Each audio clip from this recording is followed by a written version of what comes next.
got to stand up strong. Ain't the truth about themselves to understand what went wrong. I know we can find a way. I know we can find a way. I know we can find a way to stand up, stand up, stand up.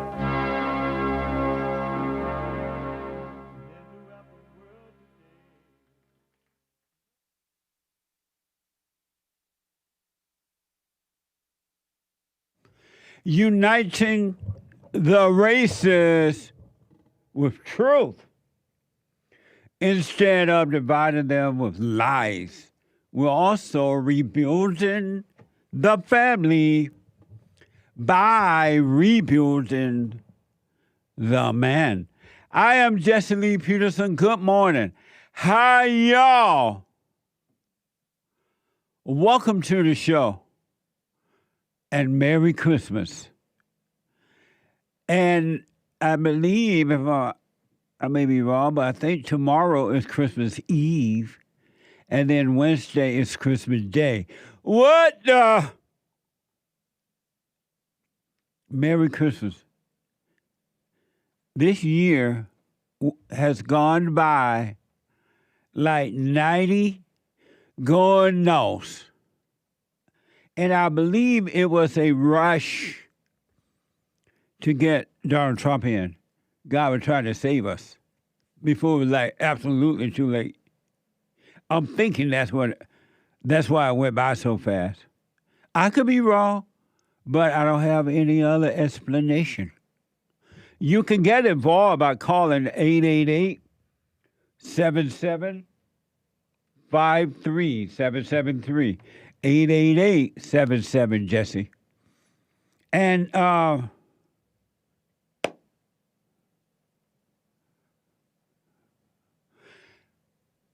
brand new biblical question. And it is a doozy. I know I've been saying it all the time. Jesse, you said the last one was a doozy. I did, and it was. It was a Mamma Mia doozy. This is a doozy on top of a doozy, doozy, doozy. Brand new biblical question. Do you love your male and female problems?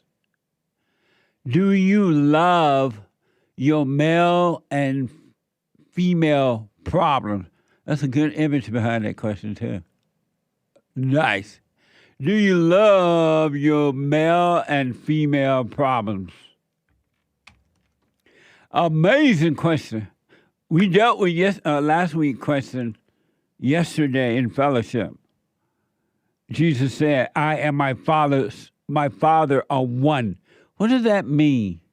What did that mean? Check out yesterday's fellowship if you were not watching it live or there. And the people who were there, oh my God. Stay with it, folks. I don't care what happened along the road. Don't deviate. Don't become sidetracked by it. Whatever happened along the road, let it happen.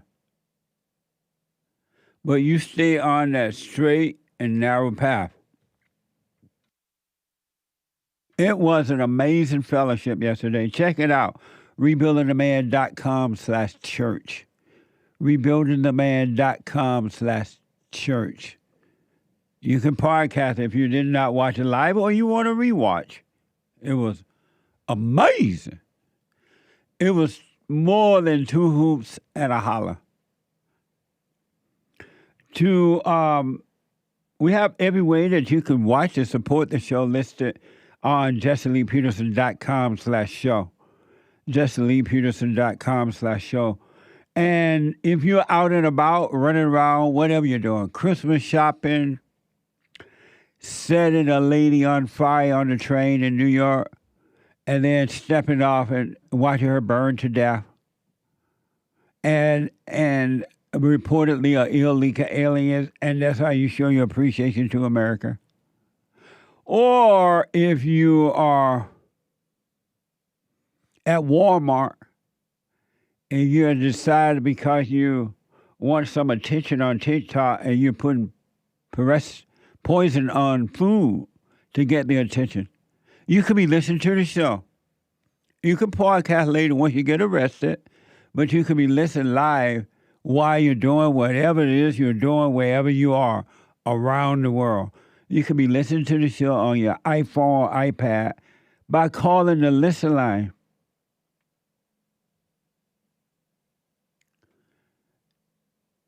At 605-615-4131. 615-615-4131. And to donate and have your comments read out loud, buymeacoffee.com/JLP Talk. Buymeacoffee.com/JLP Talk. Or Bond JLP Cash App. Bond JLP Cash App. It's Monday. Rainy days and Mondays always get me down. Rainy days and Mondays always get me down. It's Monday. And for those who might not know, Mondays, we take all calls, but Mondays is and will always be Female Monday. All my life, I had to fight.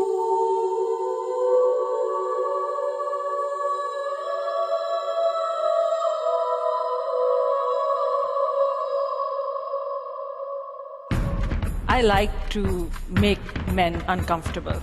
All my life I had to fight. Let women take over. Some of us believe that women are getting paid less than men. I proudly say I'm a feminist. Thank you. Deep in their soul, they want to be home with those babies. We've been lied to for so long. Amazing. So the carpenter saying that some rainy days and Mondays always get me down. And the anchor baby says that was his that's his trauma song. Did y'all catch the anchor baby on the Roseanne Barr show? The American anchor baby on Roseanne Barr show. Check it out. Check it out. If you didn't see it yet, it's amazing. So, a quick reminder, amazing fellowship yesterday. There's none like it in the whole wide world. And none like it. And to the men and women who were there yesterday and watching it online, or those who may have missed it,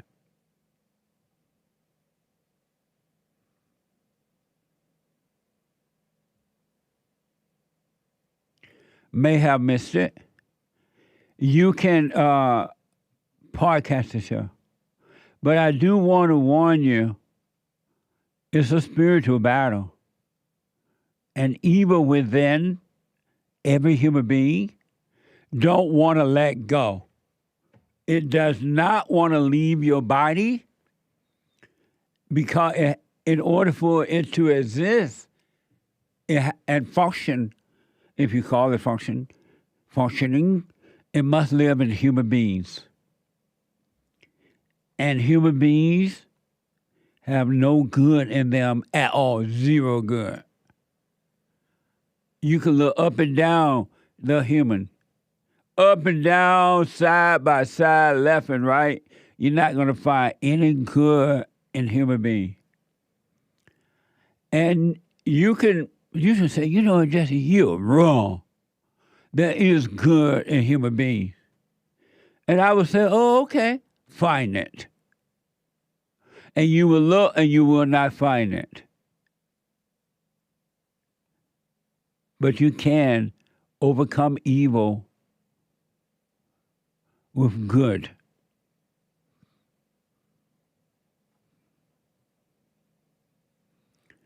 Oh, so James said you did not catch the anchor baby on Friday on the show. You didn't do your show Friday, anchor baby? This is true. That's what happens when you do Roseanne. You become too important. Just too big for my britches. That's for sure. What a beta.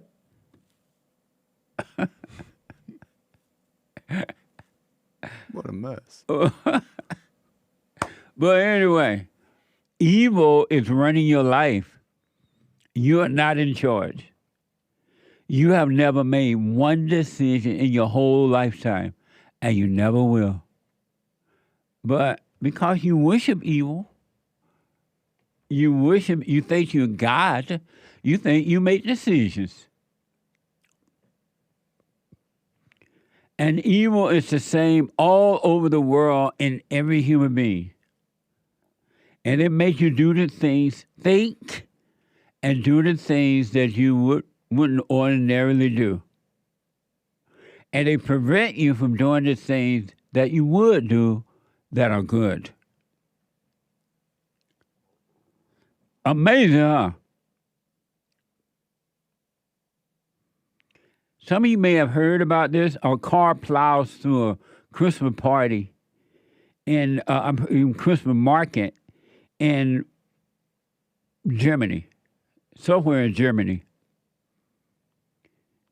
I believe it was Magdeburg, Germany. I may be wrong. This is from ABC News. At least 5 people were killed, including a 9-year-old boy, and hundreds were injured when a car plowed through a Christmas market in Magdeburg, Germany, according to the police. Watch this from ABC News. Good morning, Gio. Yeah, now we can show you the view right down into that Christmas market, the scene of that attack. The suspect using that car to drive up in this direction, right through this area. You can imagine it would have been packed with families on Friday night. Police saying the attack lasted just 3 minutes, and this morning a German official confirming the identity of the suspect.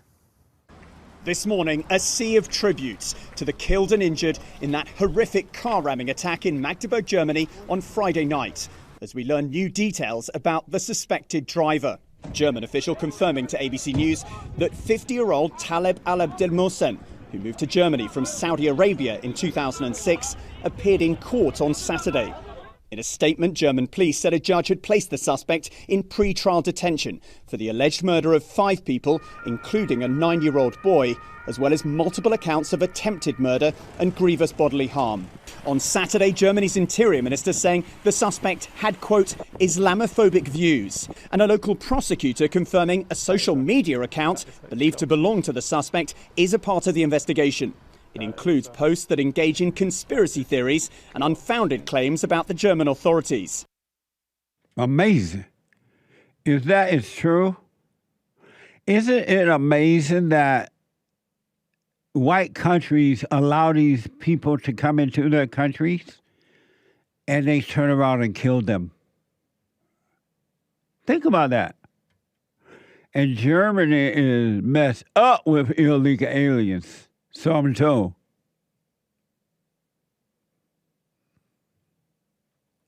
So I am told.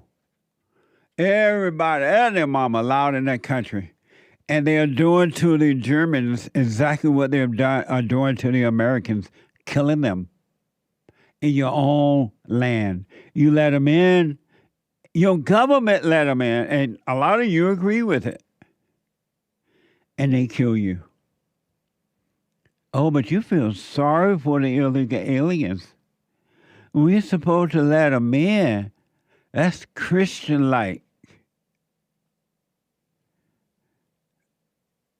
What a sad, pathetic idea. And this guy reportedly was a doctor, 50-some-year-old doctor, in a country that allowed him to come in, and he's showed them, according to this report, appreciation by killing them. Allahu Akbar people. In the same way that the foreigners are coming into America and doing the same identical thing. But you don't want the borders closed. Joe Biden's selling the material to make sure, or trying to make sure the president doesn't close the border.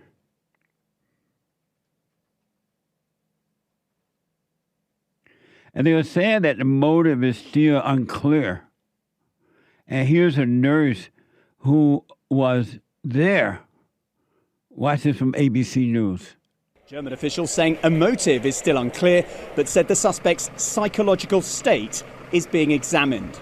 At the scene of the attack, I met Shirin, a local nurse who was at the Christmas market with her young daughter when that car ploughed through the crowd. She performed CPR on some of the survivors. We felt the car, it was so fast, we felt the hate in the car, and then we got outside and saw the car rampage over the hallway, took everything with him. Amazing. White people are so nice. They're so nice. They set themselves up to be killed. And then they cry. And then they cry.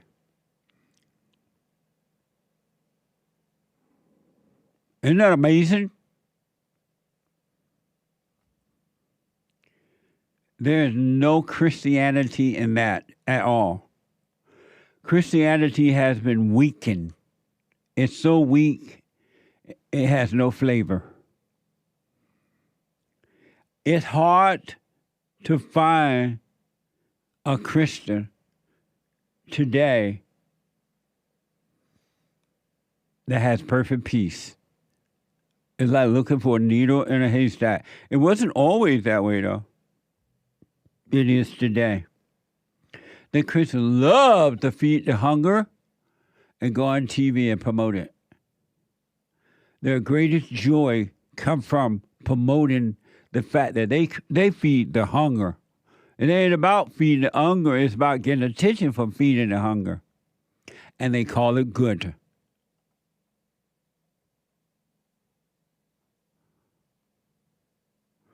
So we have an image of this guy that was allegedly accused of doing this. We have an image, right? Correct. Let's see what it looks like. See, that look like an Allahu Abba person. A 50-year-old, allegedly a doctor in Germany, and this is what he does. Who do you blame? The Germans for letting him in? Feeling sorry for him? Or the man that committed the crime? Who do you blame? Your husband, you can take it down now. Your husband for beating you? Your wife for beating you? Or you? Who do you blame? He was reportedly wanted by Saudi Arabia on terrorism and human trafficking charges. But Germany gave him asylum and refused to send him back, according to Wikipedia. Just think about that. According to Wikipedia, this guy was reportedly wanted by Saudi Arabia on terrorism and human trafficking charges. But Germany gave him asylum and refused to send him back. The Saudi Arabia government warned Germany's security authorities 3 times between November 23 and September 24 as a dangerous potential threat.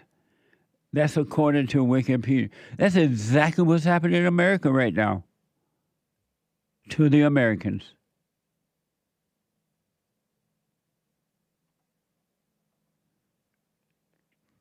I saw a story this morning of, I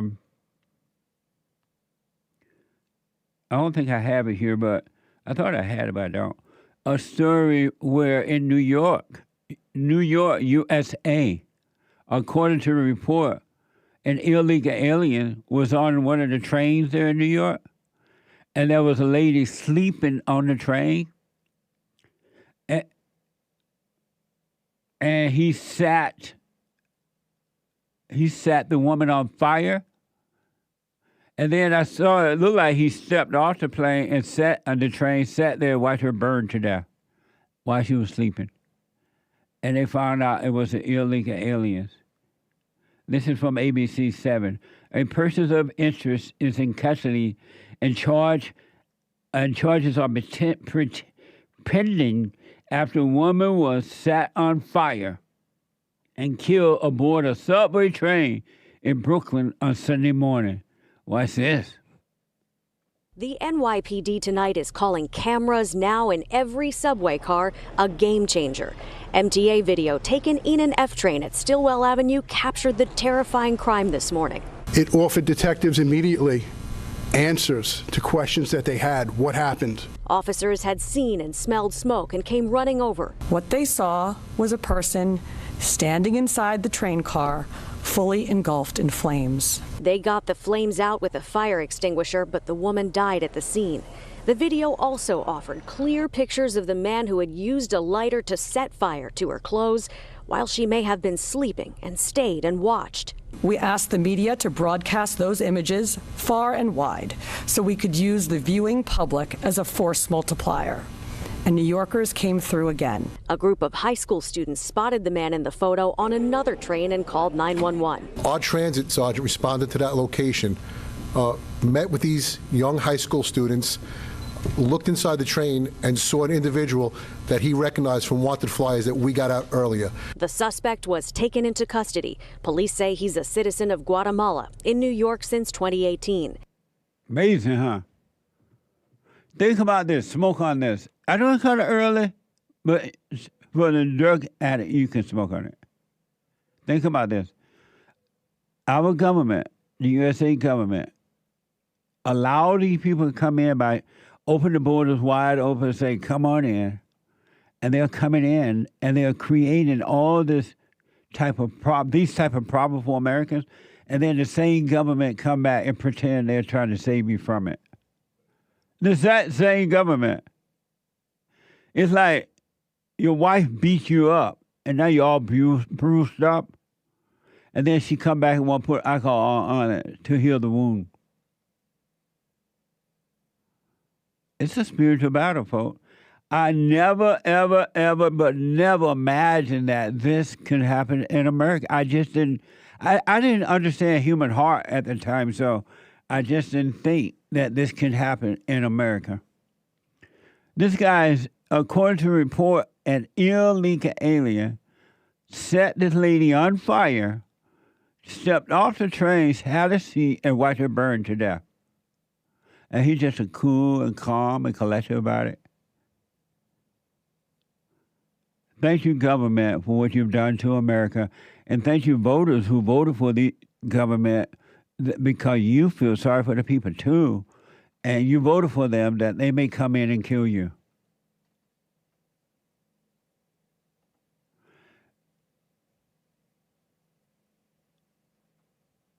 Amazing, huh? What do you mean, Guatemala, James?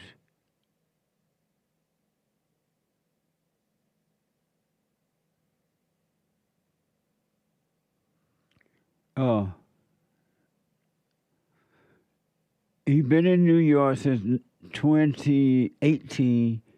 He was living in a city-run shelter, that's according to ABC News. And they call him a Guatemala citizen. What the? If ever we needed you, Lord, we need you now. It's going to get worse before it gets better. Christ came not to condemn the world, but to overcome the world. You can overcome the world if you want to. Most people love their misery. I hear so many people telling me now they love their hell. They love their misery. So they don't want to overcome. LACEY is a first-time caller out of New Orleans. LACEY, welcome to the show. You're on the air. Hey, Jesse. I mean, out of Oklahoma, not New Orleans. Hey, LACEY. My bad. Hey, Jesse. It's okay. I just wanted to thank you for all your wisdom. I went and forgave my parents about a week ago. Traveled to Mississippi, and I forgave them. And it's kind of crazy because I forgave my dad first, because I told him I needed to talk to him later because I saw him first. Right. And he was like, come on, let's go to Sam's. I got to get gas. And so I was like, all right, cool. So I get in the truck with him and we go to get gas. And he, on the way telling him, I'm explaining to him, like, I'm sorry for resenting you growing up because I remember I was really angry with him a lot as a kid. And so I was explaining to him, that I knew that it wasn't, his fault, me hating him. And he taught me the Bible growing up, but as I was growing up, I didn't realize that, what he was telling me, it stuck with me later. I was angry at him for telling me during the time, but I didn't understand why he had so much anger at me, because several times whenever I would do something, my mom would tell him, and he would just overreact, and then he would tell me he was sorry, and it kind of created like this, like, okay, the Bible, but how come you're still so angry with me a lot? And it's kind of crazy because whenever we pulled up at the gas station, Sam's, he has a lot of road rage. It was a rainy day, and as we were pulling in, somebody else pulled into the same pump, and he started cussing them out and threw it in reverse. We spun tires like in the cartoons, and we drifted around Sam's parking lot. And I was like, oh, wow, this is so crazy in real time. Here I am, forgiving you for, all this, and it's like you're getting angry. And he couldn't hear me, so he asked me about it later, and we talked about it again later, and it kind of went on, where he was like, where's this coming from, why? And so I explained, about you and your show, and was telling him, and he still couldn't get it. He kept getting kind of angry about it, and I know that he cusses out the people on the news, calls them, damn the Democrats and stuff. And I'm like, they can't help it. You go to church every Sunday, they can't help it. But you still see that, you hate them anyways. And I forgave my mom later that night. I was telling her about it, and I could tell that their anger, I don't know about my dad, where my dad's anger comes from. His mama? Because that's what I was wondering, because my grandma's still alive, but my dad's real dad, he died when he was 3, so I don't know if he had a stepdad, I think at the age of 5. That's horrible. But my real grandpa, he was supposed to be in the Olympics, but he never went. He got lung cancer and died at 25. So that's, and my mom's dad, he wasn't in her life either. And my grandma, on my mom's side, she had 7 husbands, so it's like she never really had a good example growing up, men in and out of her life. And I was just trying to figure out, okay, what happened, with the great grandma, with the family, because it's just. And what did your mother say when you forgave her? She was calm about it. Actually, she was more calm than my dad, or she understood. I didn't have to explain to her, in detail as my dad. But I don't know. Both of my granddads are also adopted. That's kind of crazy. Well, man. So I don't know. And so how are you feeling if they were now? Angry too. Oh, I'm feeling great. Nice. I had so much peace. And actually on the way back home, like the 7-hour trip, I was listening to you in your shows. And it's like I understood stuff better or on a deeper level than I did before. Like some of the stuff, I knew it resonated with me, what you were telling people. I explained to them fully, unless they questioned it. I did notice that. And but your responses were so much more clear to me. And it just made more sense since I forgave them. Amazing. Nice. Are you doing the silent prayer now? Yes, I am. I actually started it a week before I went and forgave them, but I did know that I didn't know if it would completely work because I didn't forgive them yet. But that was my plan when I went there. So amazing. When you stay with it, stay with it, stay with it. I have one more question, or I have a question. Right. Hold on for a minute. Let me take a quick break. Hold on. I got to take a quick break. Back to your calls and super chats in a moment.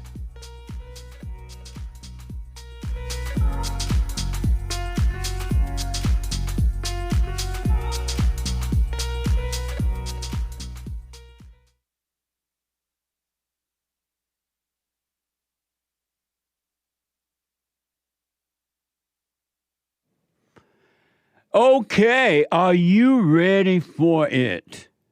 Are you ready for it? Goldco. Major investment firms are predicting an increase in gold prices for the coming year. Major investment companies are predicting an increase in gold prices for the coming year. But thanks to Goldco, you don't have to worry. You still have time to jump in on it. Isn't that amazing? And Goldco, working along with Jesse Peterson, have a special promo for my listeners. So check this out for yourself. Qualified accounts will receive 10% instant match in bonus silver. That's 10% instant match in bonus silver. So go, run, rush, hurry, hurry, hurry. Don't walk to JesseLovesGold.com. JesseLovesGold.com or 855-644-GOLD. That's 855-644-GOLD. There's gold in them their heels. So hurry, folks. Don't waste time. Check out Goldco.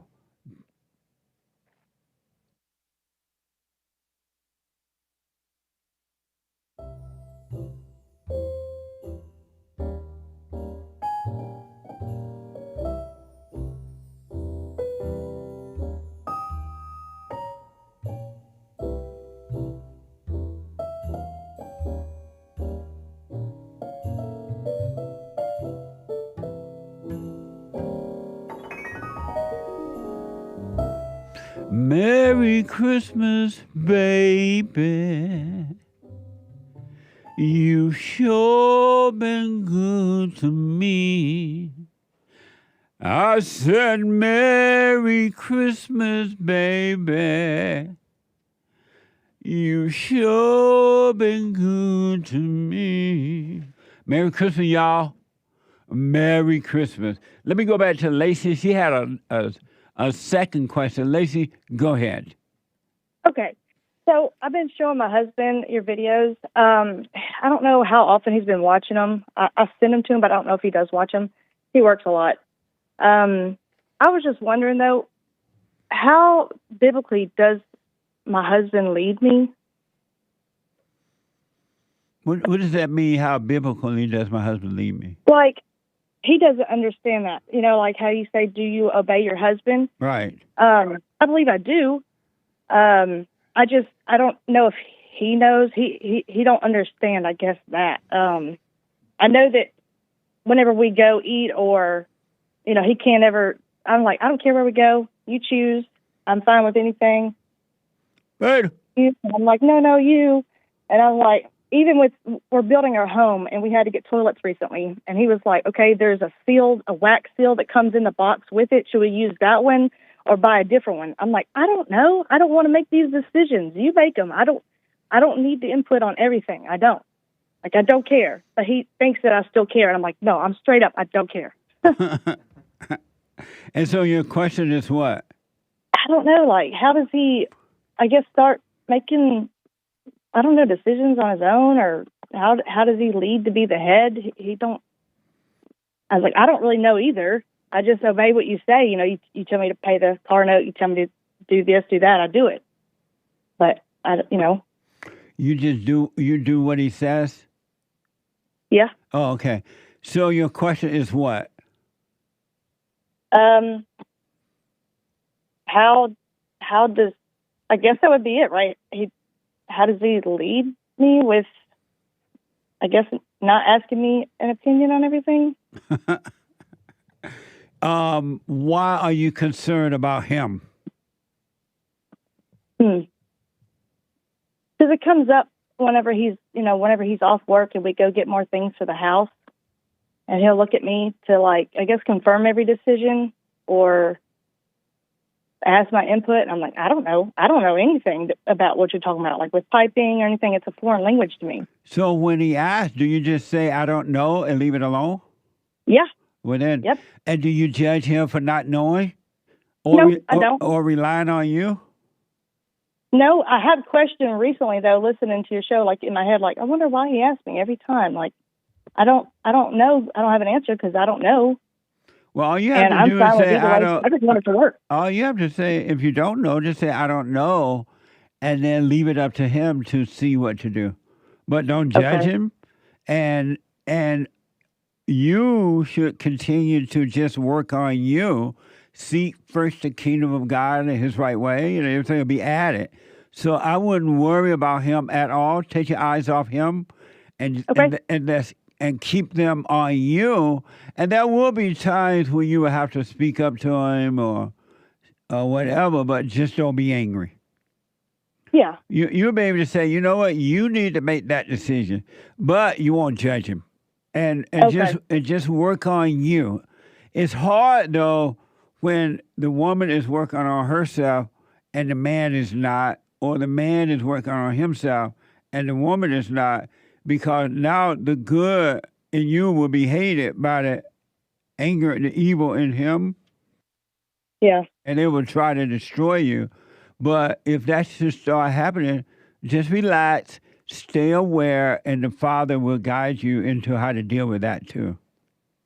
Okay. But just put your eyes on you and forget about how do I get my husband to biblically guide me? That's dumb. Don't speak that way. Okay. Okay. You know, that's not normal to speak that way. Okay. Yeah, because he's when we've read before. I used to be a big Bible thumper, a big one, Bible and I realized thumper. on your show, I'm like, oh my goodness, oh my gosh.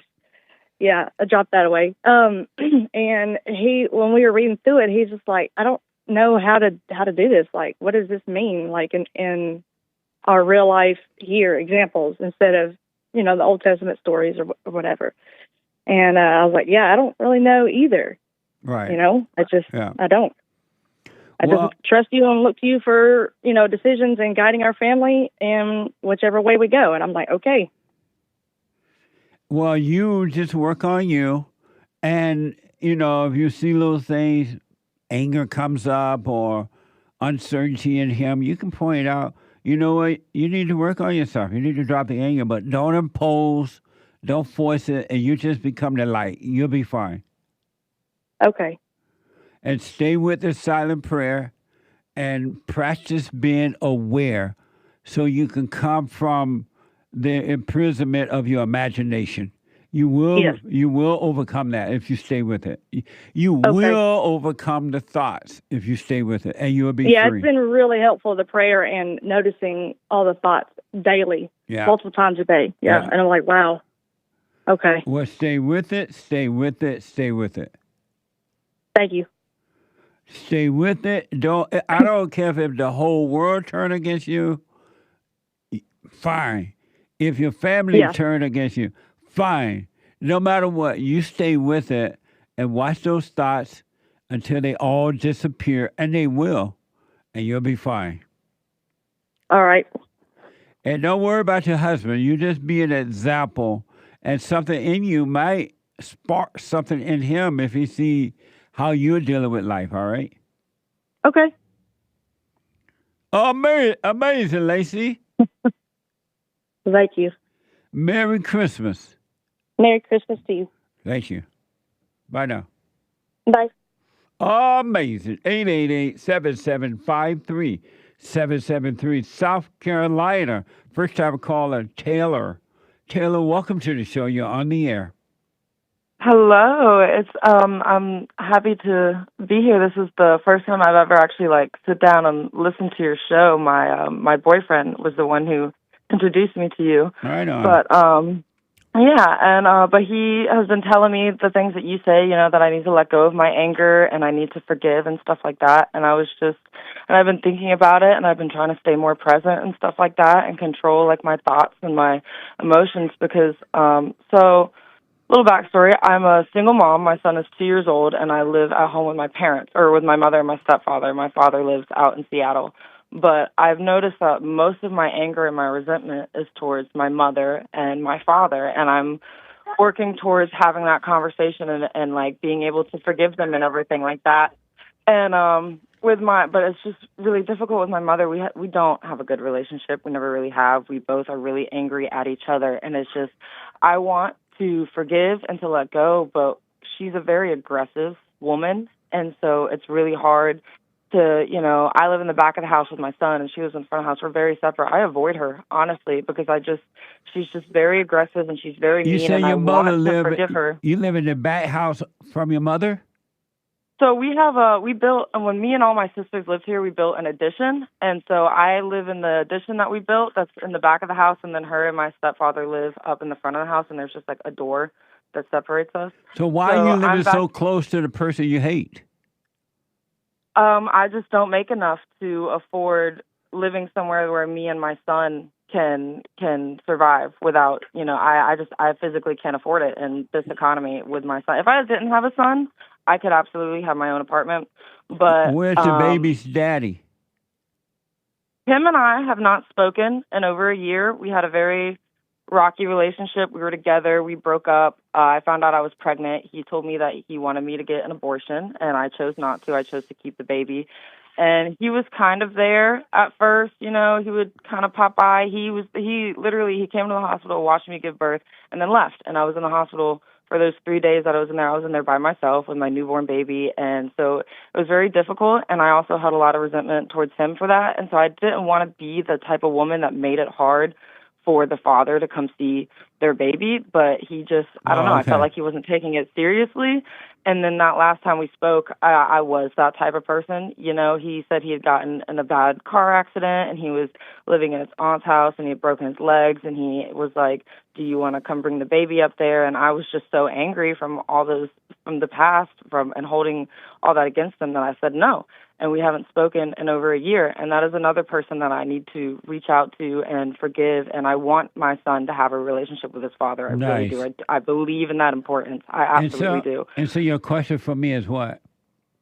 My question for you really was just like how living with my mother, how I want to forgive her, but it's just so hard because every day, like I said, she's very aggressive. She's very mean. We don't get along. We argue a lot. And so like I keep getting to that point where I want to have that conversation with her, and then she lashes out and she calls me horrible names, and she tells me that I'm a bad mother, and stuff like that. And it's just, how do I continue to forgive her even though I'm living with her? And I know she's a very bitter woman, and God will have to work really, really hard to get her to let that go. And I just would like your advice on how I can forgive her and let that anger and get that peace of mind while I'm still living with her and dealing with her verbal attacks and stuff like that.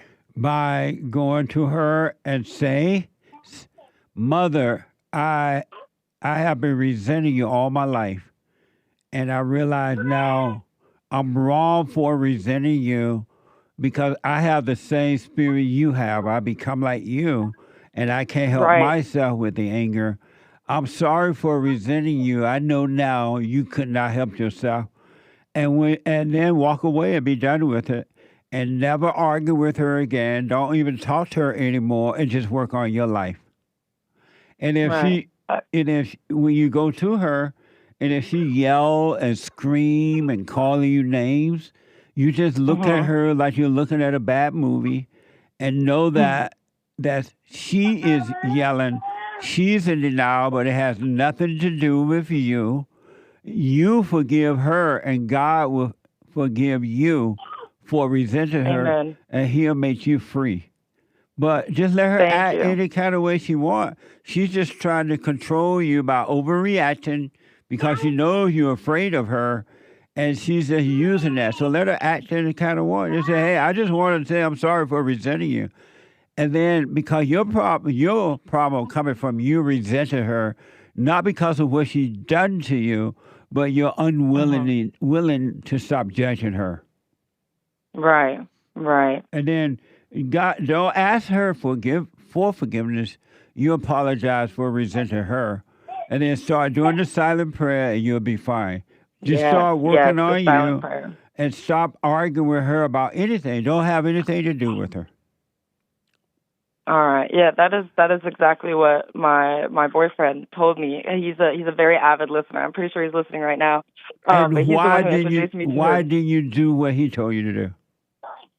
Well, him and I are we're kind of, it's kind of one of those, we haven't known each other for very long, but I personally, and I think he feels like this too, it's one of those situations where if you know, you know, and I very much want to spend the rest of my life with him, I was going to ask your opinion on this because I am a single mom and I have a young son. He's never been married. He doesn't have any kids or anything like that. And I was going to ask your opinion on what you think about us being together and me having a young son. Because like I said, I really like him and I would love genuinely to spend the rest of my life with him. And I just wanted to know your opinion on that. I recommend do what you want, of course, but I recommend you not have a boyfriend at this time. Your son does not need another person in his life. He needs his mother and his father. He's only going to want his natural father. And you having a son, you don't have time to be trying to work on a relationship or anything else. You need to work on you so you can be there the right way for your son. You don't need a boyfriend at this time. Right. Okay. And that doesn't mean you guys can't be friends or he can't try to point the way for you to overcome your hell. But you don't need a boyfriend. You're busy enough trying to get your life together. Yeah, I am a very busy person. You are right. Okay. Well, thank you for that. I appreciate that. And then I recommend you find a better job that pays more money so you can eventually get away from your mother. Right. Because she will destroy your son. Yes. Yes, she will. But you got to forgive her so God can forgive you and he will free you because he will take away the anger from your heart.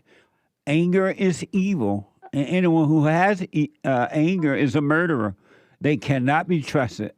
And so you got to clear that up in your own heart by realizing your mother cannot help herself and forgive her and stop arguing with her. Never argue with her or anyone else again. Don't argue with the devil in your imagination and don't argue with the devil and other people. Right. Okay. I will do that. Thank you. I appreciate that a lot. You're welcome. So start working on yourself. You have work to do. I do. I got a lot of work to do, for sure. Thank you. You're welcome. Let me know how it goes, all right? Of course. Thank you. Where's your father? My father, he lives in Seattle. So my biological parents, they separated when I was 10. Oh, okay. And so he's been living out there for the past decade. He comes and he's actually supposed to fly out in March. So he'll fly out every couple of years and come see the grandkids and come see us, and we'll hang out with him for like a week. When you ask him why did he protect you from your mother, what did he say? When we talk about him and my mother's divorce, he's always like, "Oh, I'll always have love for your mother. I couldn't live with her anymore because, like I said, she's bitter and she's angry and she's very aggressive." So he loved you then, right? When he left your mother. He didn't leave you. Yes, and that is something that I've had to work towards. I didn't like that he left, and I remember the last time he came out here, we were having this conversation or something, and I can't remember what really led up to it, but I was like, "But you're the one who left," and he was like, don't say that, and I get it now. Yeah, that he didn't leave me, he left my mom. It hurt the most that he moved to the other side of the country. You know, that was what really stuck with me the most because, we don't ever get to see him and he's never really there. Well, make sure you have a real conversation with him and forgive him as well because he couldn't deal with your mother. Your mother is just like his mother and he was never able to deal with his mother, so he ended up marrying his mother. You marry what you hate, right? And and so he just didn't know how to deal with her. He loved you, but he didn't know how to deal with your mother. Yeah, for sure. My mother is difficult to deal with, and I totally understand why he left it. And you're right, his mother was crazy. She ended up dying. She died in prison because she murdered her third husband. See that? That's his mother. Yeah. So he's definitely got the my paternal grandmother. She died in prison because she murdered her third husband. She hit him over the head with a lamp and wrapped him up in a comforter and stuck him in the closet.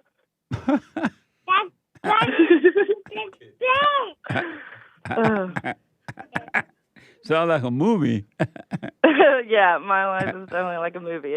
I got some crazy stories for sure. But if you forgive your mother and your father, don't hold anything against yourself, you are going to have perfect peace if you stay with it, all right? All right, thank you. I appreciate that. That is the goal, is perfect peace. Yeah, let me know how it goes. I will, for sure. Thank you for everything. You're welcome. Amazing. It's a spiritual battle, and it's in every human being, and you're dumb to think it's physical. It's spiritual. It's not about the color. It's not about male or female. It's about good versus evil. What you going to do? What you going to do when evil come for you? 888-7753-773. 888-77-JESSE. Super chat. Super. Good morning. Good morning, Hake. Rumble on Rumble. You got to know how to rumble. Urinal Chill says, Jesse, you should sell raffle tickets for your viewers to be on the Fallen State. That's a good idea. Isn't that fancy? I'll smoke on it. Thank you. Franca and Catherine bought 33 coffees. Right on. Thank you. Thanks for the support. Jesse, thanks to your powerful message, our household is now at peace, seeing light in the darkness. We are humbled and willing to follow the guidance of the man in the house who is the one who found you first. May God continue to bless you and your experts, quote unquote. We are forever grateful. Merry Christmas. Thank you. Stay with it. Stay with it. Stay with it. It only gets better if you stay with it. Do not stop. Don't give up. Don't let anyone cause you to walk away from it, because the devil will send people to you to try to convince you, oh, it ain't working. Oh, this and that and that. Go this way. Don't do it. You stay with it. A Merry Christmas. Thanks for your support. Carla C. says, Jesse, please give a clear meaning of forgiveness. Not hating. Amazing. Don't hate when you don't have anger. You're of forgiveness. When you overcome anger. When you don't have hate, you have love. Amazing. Thank you. Paul on Cash App, no message. Thank you, Paul, on Cash App. We are the people of America, says Jesse. What are you doing, man? Do not lie to children. This is a sin. This is from church yesterday. I'm not casting stones. I'm shedding light. I'll pray for you. Well, about Santa Claus? Mm-hmm.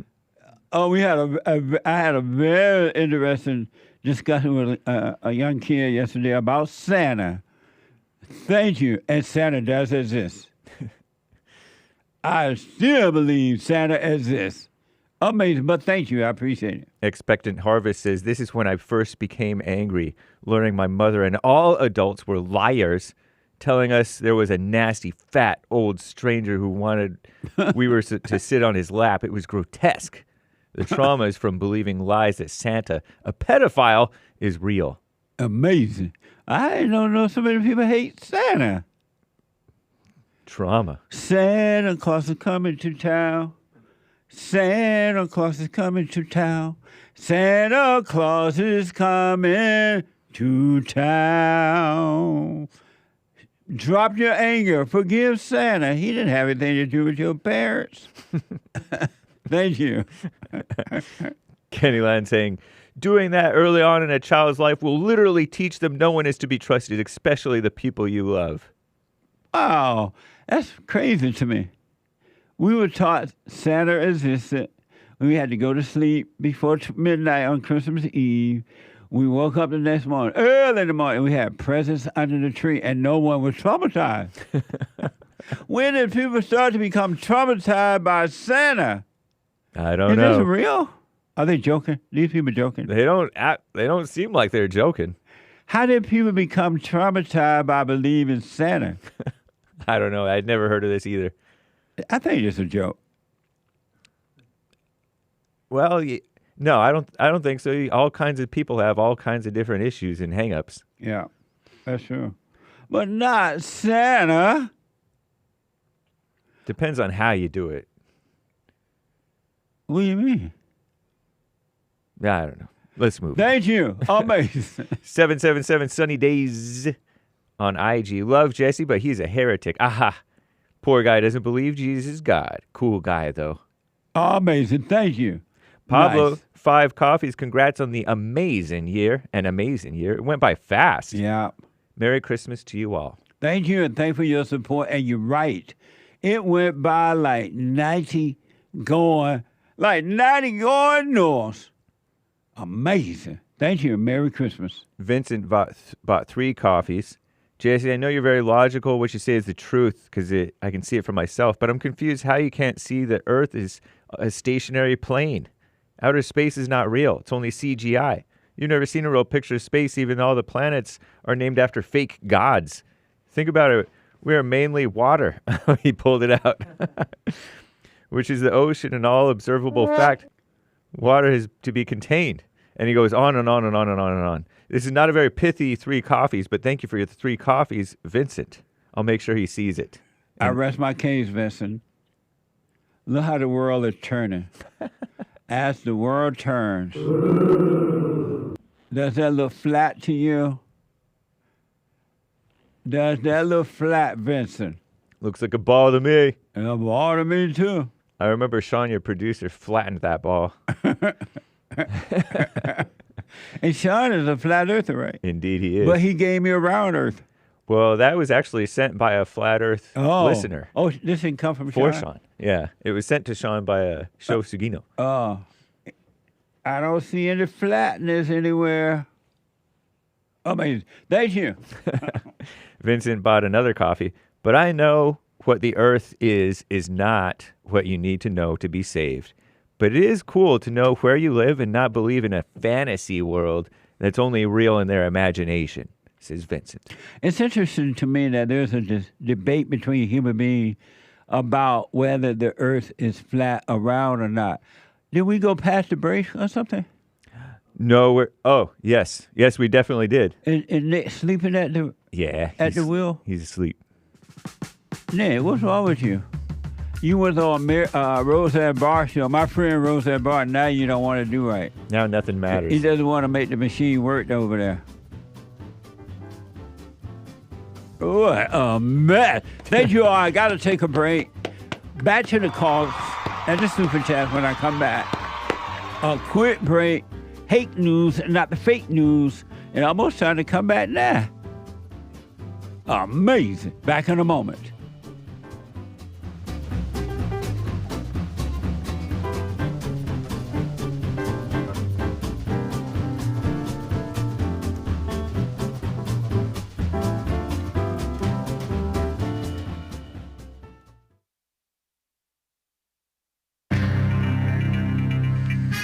It's a whole lot of mess going on in the world. This is the end of hour 1 already of the Jesse Lee Peterson Show. It's Monday, December 23rd. I call it Christmas Adam.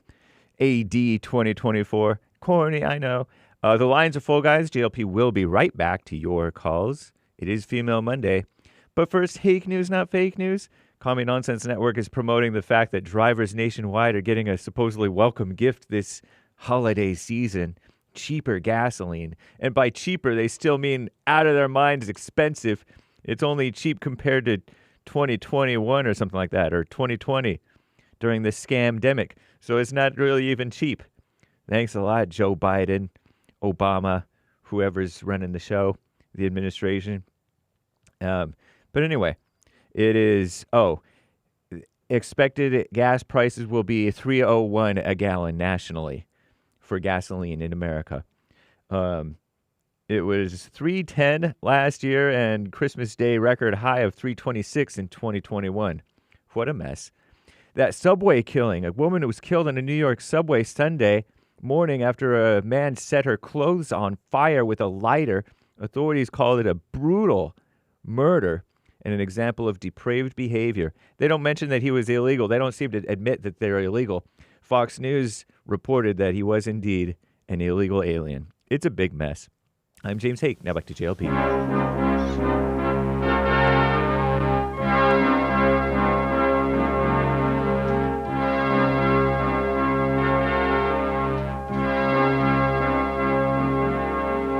Somewhere in the world today, men have got to stand up strong. Ain't the truth about themselves to understand what went wrong. I know we can find a way. I know we can find a way. I know we can find a way to stand up, stand up, stand up.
uniting the races with truth instead of dividing them with lies. We're also rebuilding the family by rebuilding the man. I am Jesse Lee Peterson. Welcome to the second hour of the show. My bad for being late. My bad. You can get involved by calling 888-7753-773. 888-77-JESSE. Jesse. Jesse. My brand new biblical question and it's a doozy. Do you love your male and female problems? Do you love your male and female problems? Amazing question. It's like an amazing question. You can get involved by calling, I said that, I think, but 888-7753-773, 888-77-JESSE. And if you're out and about doing whatever it is you're doing, setting fires, moving into, you're a homeless person. Homeless people are a mess. You're a squatter or whatever. You can be listening to the show. You can podcast. When you squat in someone else's house, you can turn their TV on and then you can podcast the show later. But in the meantime, you can be listening on your iPhone because squatters do have phones. You can be listening to the show on your iPhone or iPad anywhere in the world, no matter where you are, by calling the listen line on TalkStream Live at 605-615-4131. 605-615-4131. And to donate and have your comments read out loud, go to Buy Me a Coffee. buymeacoffee.com/JLP Talk. Or Bond JLP Cash App. Bond JLP Cash App. It's Monday. It's the second hour of the show on Monday already. And every Monday is and will always be Female Monday.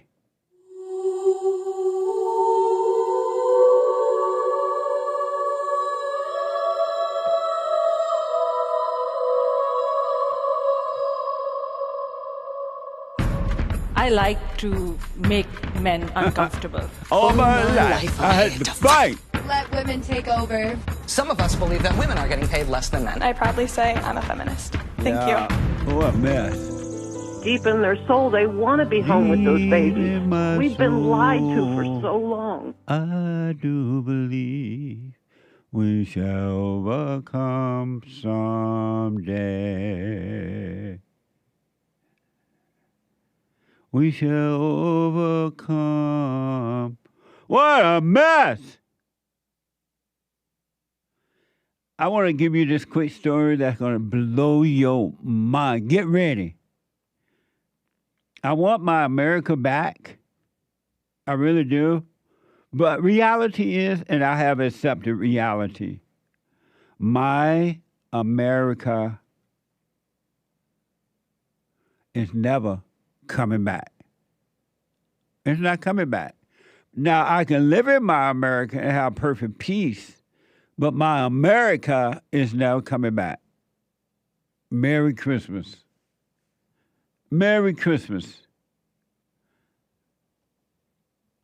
We have gotten to a point in my America that you can buy a home, you can own a home, you can move out of your home to have it redone over or fixing it up for rent or whatever.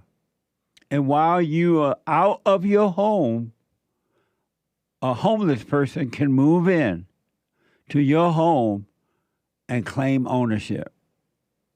And you will have to go to court and you will have to pay all your money to try to get a homeless person out of your home in the United States of America.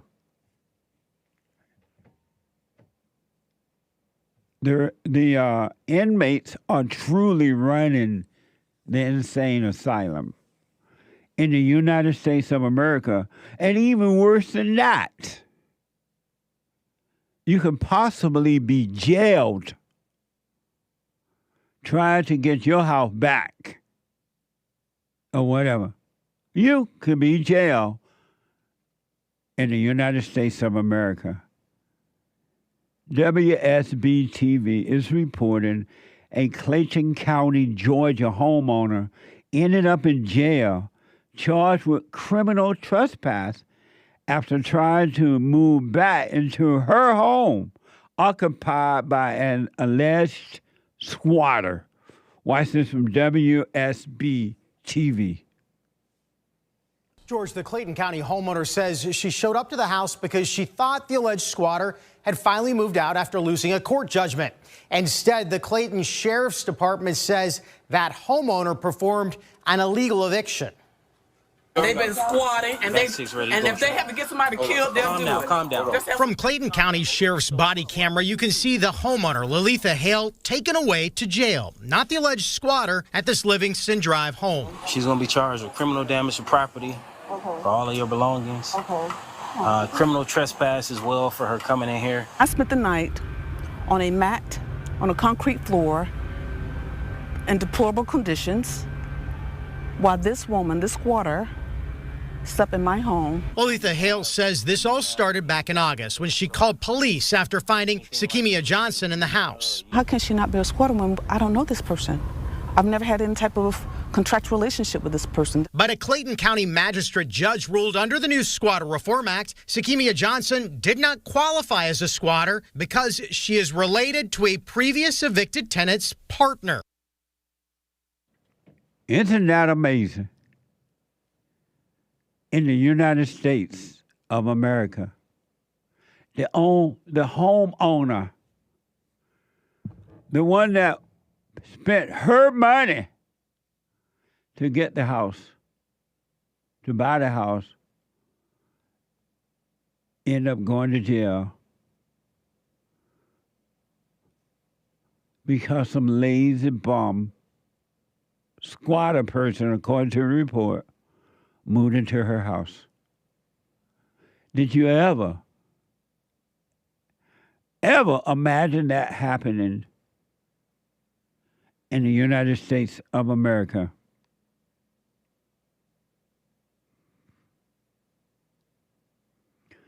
According to WSB TV, the homeowner thought the alleged squatter moved out after losing a month-long court battle. Watch this. I was written a citation about a lawful squatter and an order. A judge signed the order denying it, saying that I wasn't a squatter. That started a multi-month court battle, filings and appeals. Johnson even filed for bankruptcy, listing Lalitha Hale as her only creditor. But November 18th, the magistrate judge ordered a final judgment in Hale's favor. Hale says she thought Johnson moved out. Returned on Monday to start painting, and she had broken the locks. Wow. And re-entered my property. She just pulled up out of nowhere, and she had this guy with him, and I locked the door. I locked the screen door, and he forced himself in, telling us to get out. Hale admits she is still waiting on a signed writ of possession, meaning she has no legal right to evict. We have to be notified of this. A writ has to be served, and we have to be involved in that for it to be a legitimate eviction. Isn't that amazing? This lady, according to this report, is fighting to get a fat squatter out of her house. The squatter not even hungry. The squatter is fat. So the squatter not even hungry. Where did the squatter get money from to buy food? Did the squatter eat up all the food in the lady's refrigerator or something? And this squatter arguing about these people trying to get her out of this woman's house. Isn't that amazing? And she's black. She's black. My country is gone. Who would have thought? Isn't it like your home is your own domain or something like that? I thought of, one thing I realized is that in America, the homeless people are some of the worst, evil, nasty, inconsiderate, spoiled, funky human beings you ever want to meet. And America has made them that way by giving them money on the freeway, by having these laws passed to give them free stuff, build these amazing apartments to move them in while you pay for it. And the government smile when they cut ribbons for the homeless as though they're doing something good. And some of the voters applaud. I know people, I have friends who own apartment buildings. And whenever they have to go into these apartment buildings to, when old tenants move out and they go in to try to fix it, the squatters are moving in. Now they have to hire security guards and all that kind of spending extra money because the government is on the side of the squatter, on the side of the loser. Last report on this, during the arrest, a deputy told the homeowner to look at things from the alleged squatter point of view. Watch this. Hi there, it's Justin Gray with Channel 2. No one answered at the home when we knocked. The sheriff's deputy can be heard on body camera telling Hale to think of things from the alleged squatter's point of view. But just think of it from this perspective, though. Everybody isn't as fortunate as you to have a bed. No, I'm just saying, a bed, the little things. To see that woman walk into my mom's house while I was in a police car, something is wrong with this picture. Yeah. Something is inherently wrong with this picture. That's a dumb police officer telling that woman that. You got to see it from the squatter point of view. What? No. She had no mattress like you to live. The squatter didn't have anything, so she might as well take your home away from you.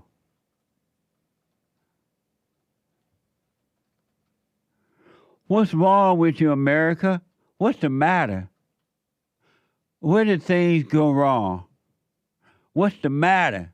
What's the matter? What's the matter with you? Where did things go wrong? I really want to know. I want to know what's the matter with you. You know you're doing something wrong. Sorry, I didn't mean no harm. Cops said the woman was simply fortunate.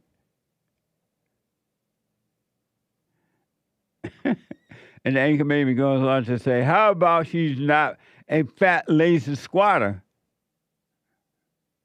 That woman should have told the police officer that was saying that, why don't you let her move in your house?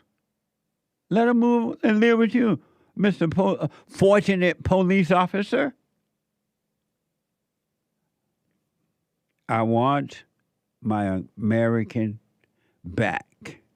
888-7. It's not coming back. I'm saying I want it, but I don't because I know it's not coming back, so want for nothing. Only want was right. You only have one want. Oh, you should. To want was right, the truth, the light, with all your heart, your soul, and your might. And you'll be fine. Let me go. Is it Mimi?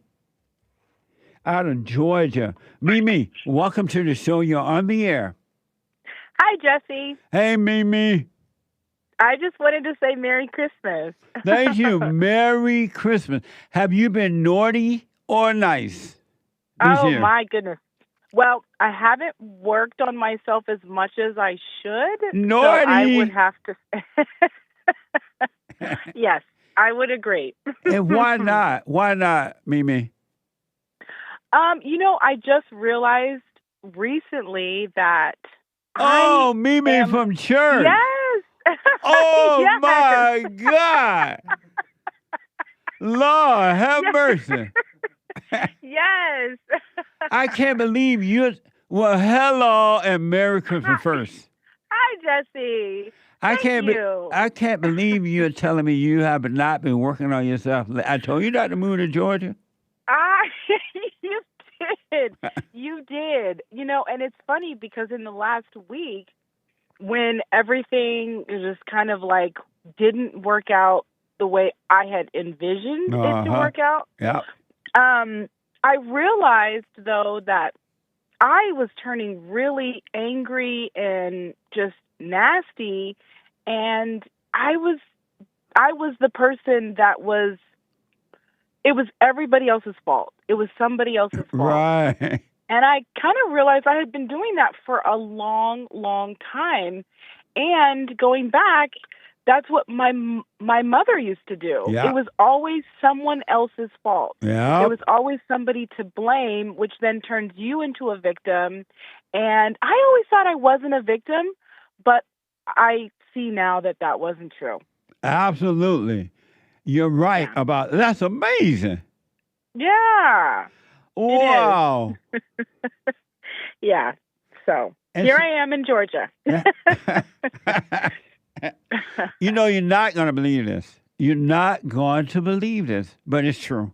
So yesterday morning, I was on my way to fellowship, and in my mind, I thought, it'll be amazing if I walk in there and Mimi shows up. I did. I was like, it just crossed my mind. I let it pass. But for some reason, I was like, it's amazing that Mimi shows up for church. Well, that was probably you feeling my spirit because I don't know why, but my YouTube was pulling up old episodes and I was listening to one of your old episodes and you had mentioned that it doesn't matter where you go if you're still in hell. Yes. And your misery will find you or it will follow you everywhere. And I was like, dang it, that's crazy. You know, that's one thing I realized that human beings don't realize. Their problems are with them and they are inside of them. And moving to a new location is not going to solve that at all. You can get married, you can make buku money, you can move to an amazing place, but the problem's still going to be with you, inside of you, until you overcome them. Yeah, absolutely. Yeah, and I think one of the reasons why it was difficult for me to work on me is because I had somebody in my life now that just had these standards of what the woman in a relationship should do, which I also believed. But then I just got busy working on that and not on me. No excuses. Right. Well, kind of. Right. But Right. but I just got busy being busy with that. Amazing. And it wasn't until I started to see that I was being really, really mean and nasty and rude to him and putting it off all on him. Like I would be in my head all the time. And then when we interacted, I would just spew out all of this yuckiness because I just was angry that I felt like he was taking me away from working on myself. He had no idea any of this was going on. Right. So he would just be so surprised every time I was just super mean and just gross. And I just had to finally, I don't know, he said something and finally I just had to be like, why am I looking at him all the time? Yeah. Why am I never looking at myself? Amazing. So, And yeah, and so pretty what amazing. what you going to do now? I don't know. I mean, I do know, but I don't know. And I do. Yeah, I think that, I don't know. I mean, I just don't want to physically say it, but I just know that it's hard because I don't want to say it, but I don't know if it's going to work. But what does that mean? Right. I don't know. Yeah. Yeah. That's all I got. And so how about going back to working on you and seeing what happens? No, that's a good idea. I don't know why. I don't even know why I didn't think, because one of the things that you remember, one of the things for me is I'm an all or nothing kind of person. Right. And And it's like, if it's not black, it's got to be white. You know, if it's not, you know, if the glass isn't all the way full, then it's all the way empty. And so it kind of stops me from doing anything, because I'm like, I'm not going to get it all done. It's not going to go all the way here or all the way there. So I might as well not even start it. And I'm learning to stop doing that. So yeah, I don't know. In this last week, it's just been, you know, but I talk to some of the ladies from Fellowship consistently, and it really kind of reminds me or anchors me to all of the work that is already done. Yes. So yeah, don't know why I'm getting emotional, because you know me, I've been really good about not getting emotional, but yeah. So all you got to do right now is go back to working on you. Forget about what has happened, because what has happened is done. It's over. It doesn't exist anywhere but in your mind. And that's your deceiver. Those deceivers try to remind you of the past, but it's an illusion. Just go back to the silent prayer and start working on you and see what happens for you. Okay. And don't expect things to go right with this guy or anything else. Don't expect that it will or that it won't. You just start back to work on you. Can you hold on for 1 minute? Of course. Hold on. 888-775. Mimi is on. What the? Back in a moment.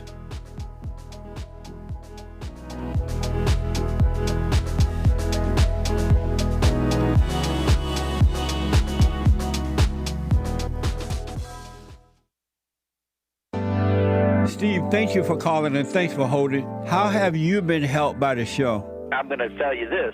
I believe you might go down in history as one of the greatest, if not the greatest, black man that ever lived on planet Earth, as far as I'm concerned. I don't know anybody before you that's been that great. You know, freeing the slaves is one thing, but you've been freeing people of their mind, which matters, it should be anyhow, to you more than anything else, because with the mind not being right, there ain't nothing else going to happen right anyway. If you can doubt every thought, because you're not your thoughts, if you can doubt every thought, knowing that you're not your thoughts, you don't create them, they're not from God, that they're from the deceiver, the great deceiver, Satan. If you can doubt every thought, you can be free, just like that. At an instant. Bring every thought into captivity. It's so amazing.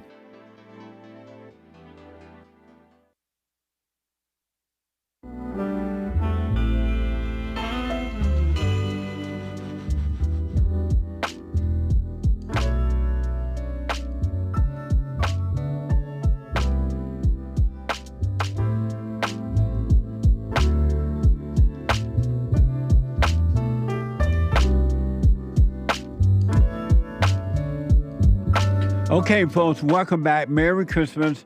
The sale, the Bond merch sale is still on for the rest of December. Bond holiday sale, 15% off on all merch this month. All right, so check it out. rebuilderdemand.com/store. The Hake report is coming up at 9 a.m. this morning. The Hake, Hake report.com. And after Hake report, Joel Friday TV, he black, at 11 a.m. this morning.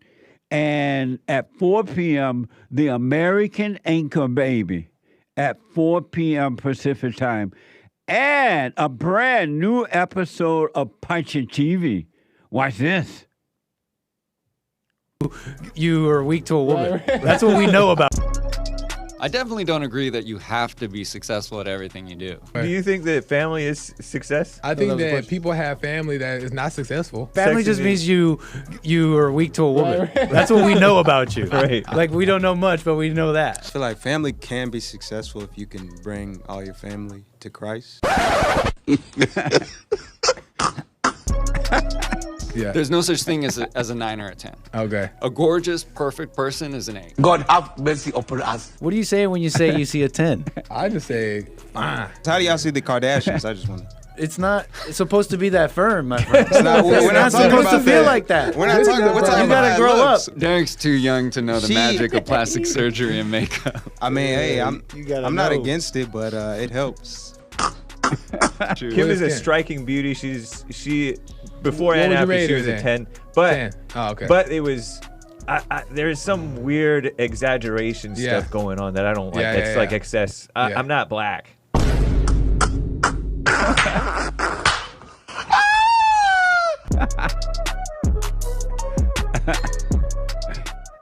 Now you don't have to watch it. You just watch the whole show. That was funny.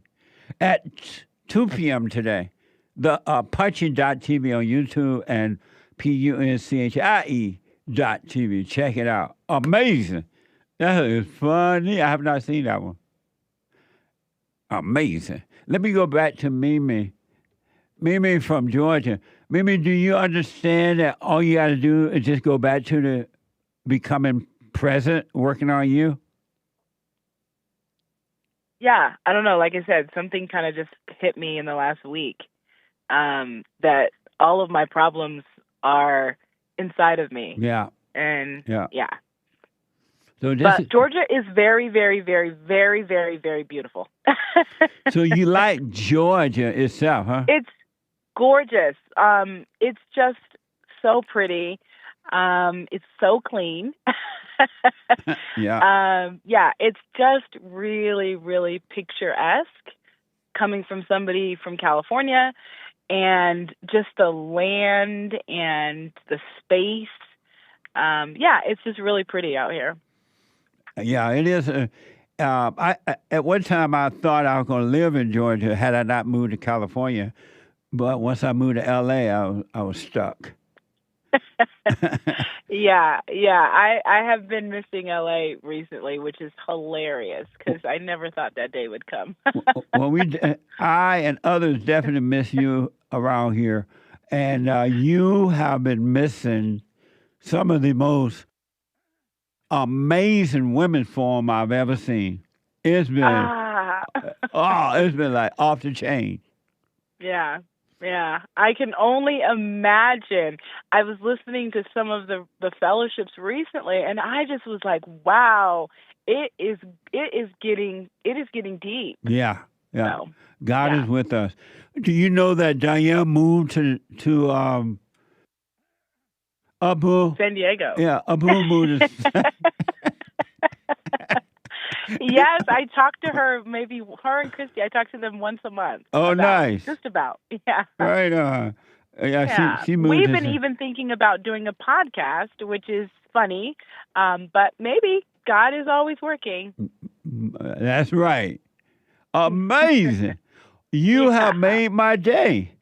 Thank you, Jesse. You made mine. I can't even believe I'm talking to you. I can't believe I'm talking to you. What the? Yeah. It's really good to hear your voice. Well, hopefully one day you'll get back, at least visit in L.A. For sure. Absolutely. Well, you stay with it. Just go back to the prayer, the silent prayer, watch those thoughts, and you're going to realize you haven't missed a step. You just ran into a bump along the road, this journey. Okay. You just ran into a bump, but don't let Satan tell you, oh, it's over, not going to work, or you lost now. Don't go back to the prayer. It's a waste of time. It's not true. God is not judging you at all. He realized you got distracted along this journey. Just jump back on it by being aware, and you'll be fine. Aw, thank you, Jesse. So simple yet so complex. Yeah, and that's how devil even want it to appear complex, but it's very, very simple. Okay. Amazing! I can't believe you called. What the? I know, and I will definitely have to call again. And like you said, I have to visit in the new year. My last memory of you is the last Sunday when you were here. I looked out the window as you were going to your car and putting your stuff in the trunk. I'm like, there she go.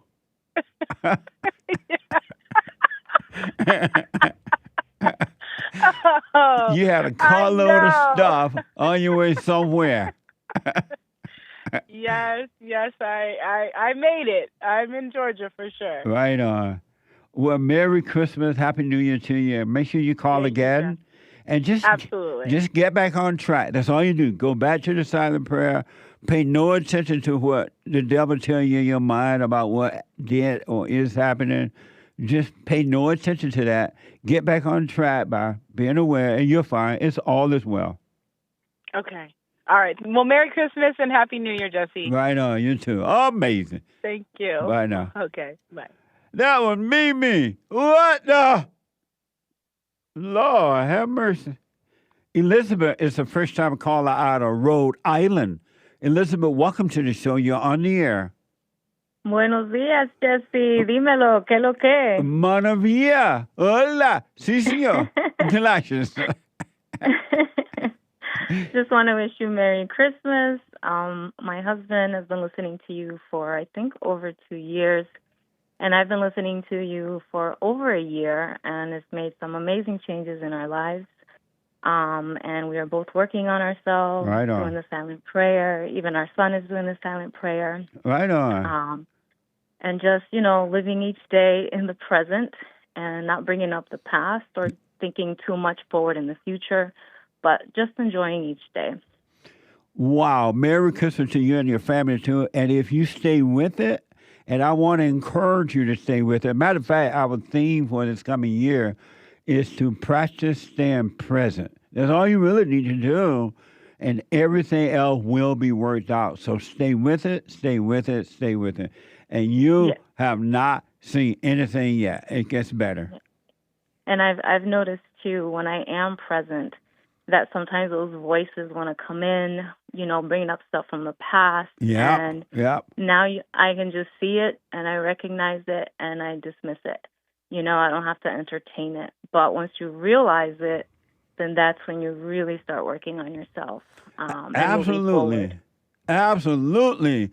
All you got to do is realize it. Pay attention to those thoughts. And once you start paying attention to them, you will see that they will not control you at all. And you will get to a point where you will catch them to the point that you won't become emotional. You won't become angry about anything. You won't become sad about anything, because you can't have the emotions unless you have the thoughts first. I've noticed that where things have happened and people are like, aren't you angry or upset about that? And I'm like, actually, I don't feel anything about it. Like, my past me would have been angry, would have wanted to confront someone about certain things. But now I just, like you say, drop the anger and let it go. Absolutely. It's not worth losing your peace at all. There was a young man at fellowship yesterday, and he said he believed that if you let anger go, something like, I don't remember exactly how he said it, that you would be weak. He thought he would be weak and defenseless or something like that if you let anger go. But I told him that anger is your weakness. Anyone that has anger is weak, because you can make them feel a certain way. Yeah. You can make them feel good or you can make them feel bad. You control angry people. That's why the government want Americans to be angry, because when you're angry, they control you. Exactly. I'm with you right there. Amazing. Ooh, and one more thing. I'm making a sweet potato pie. So I've been starting to make those. And the whole family agrees, yes, that it is better than pumpkin pie. Pumpkin pie is a fake. Pumpkin pie is a fake. It's fake. Right I got everything ready. I'm going to be making one either tonight or tomorrow for Christmas. So I can taste it now. Amazing. Well, Merry Christmas, and I wish you and your family well. Stay with it, stay with it, stay with it. Thank you, Jesse. Bendiciones to you and your whole team. Merry Christmas. Right on. Merry Christmas to you. Thank you. Thank you. All right.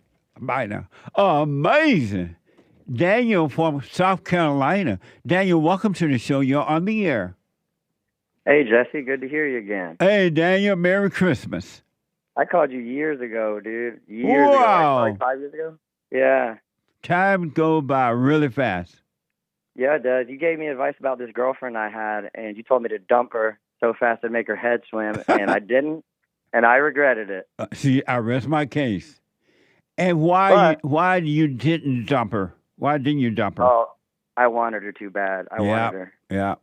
Yeah, she was so pretty. your god. Oh, yeah, she was. Not anymore. So my girlfriend just called you earlier, Taylor. Oh, Taylor from South Carolina. Yeah. Yes. That's my girlfriend. Yeah. Oh, Lord.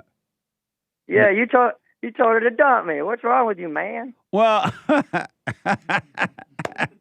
had to call in. I said, I got to talk to Jesse about this one. Right on. Well, I told her it's up to her or you, both of you, what you do. But she has a child already. She's having problem with her mother, her situation, living situation.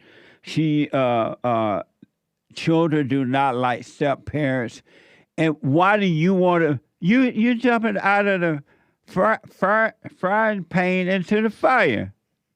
I'm sorry? Oh, into the frying pan, into the fire? Yeah. Why do you want to get involved with someone that already has a child? I don't really want to get involved, honestly. I've just been taking it a day at a time. I don't usually go for women that have kids. That's usually like a never.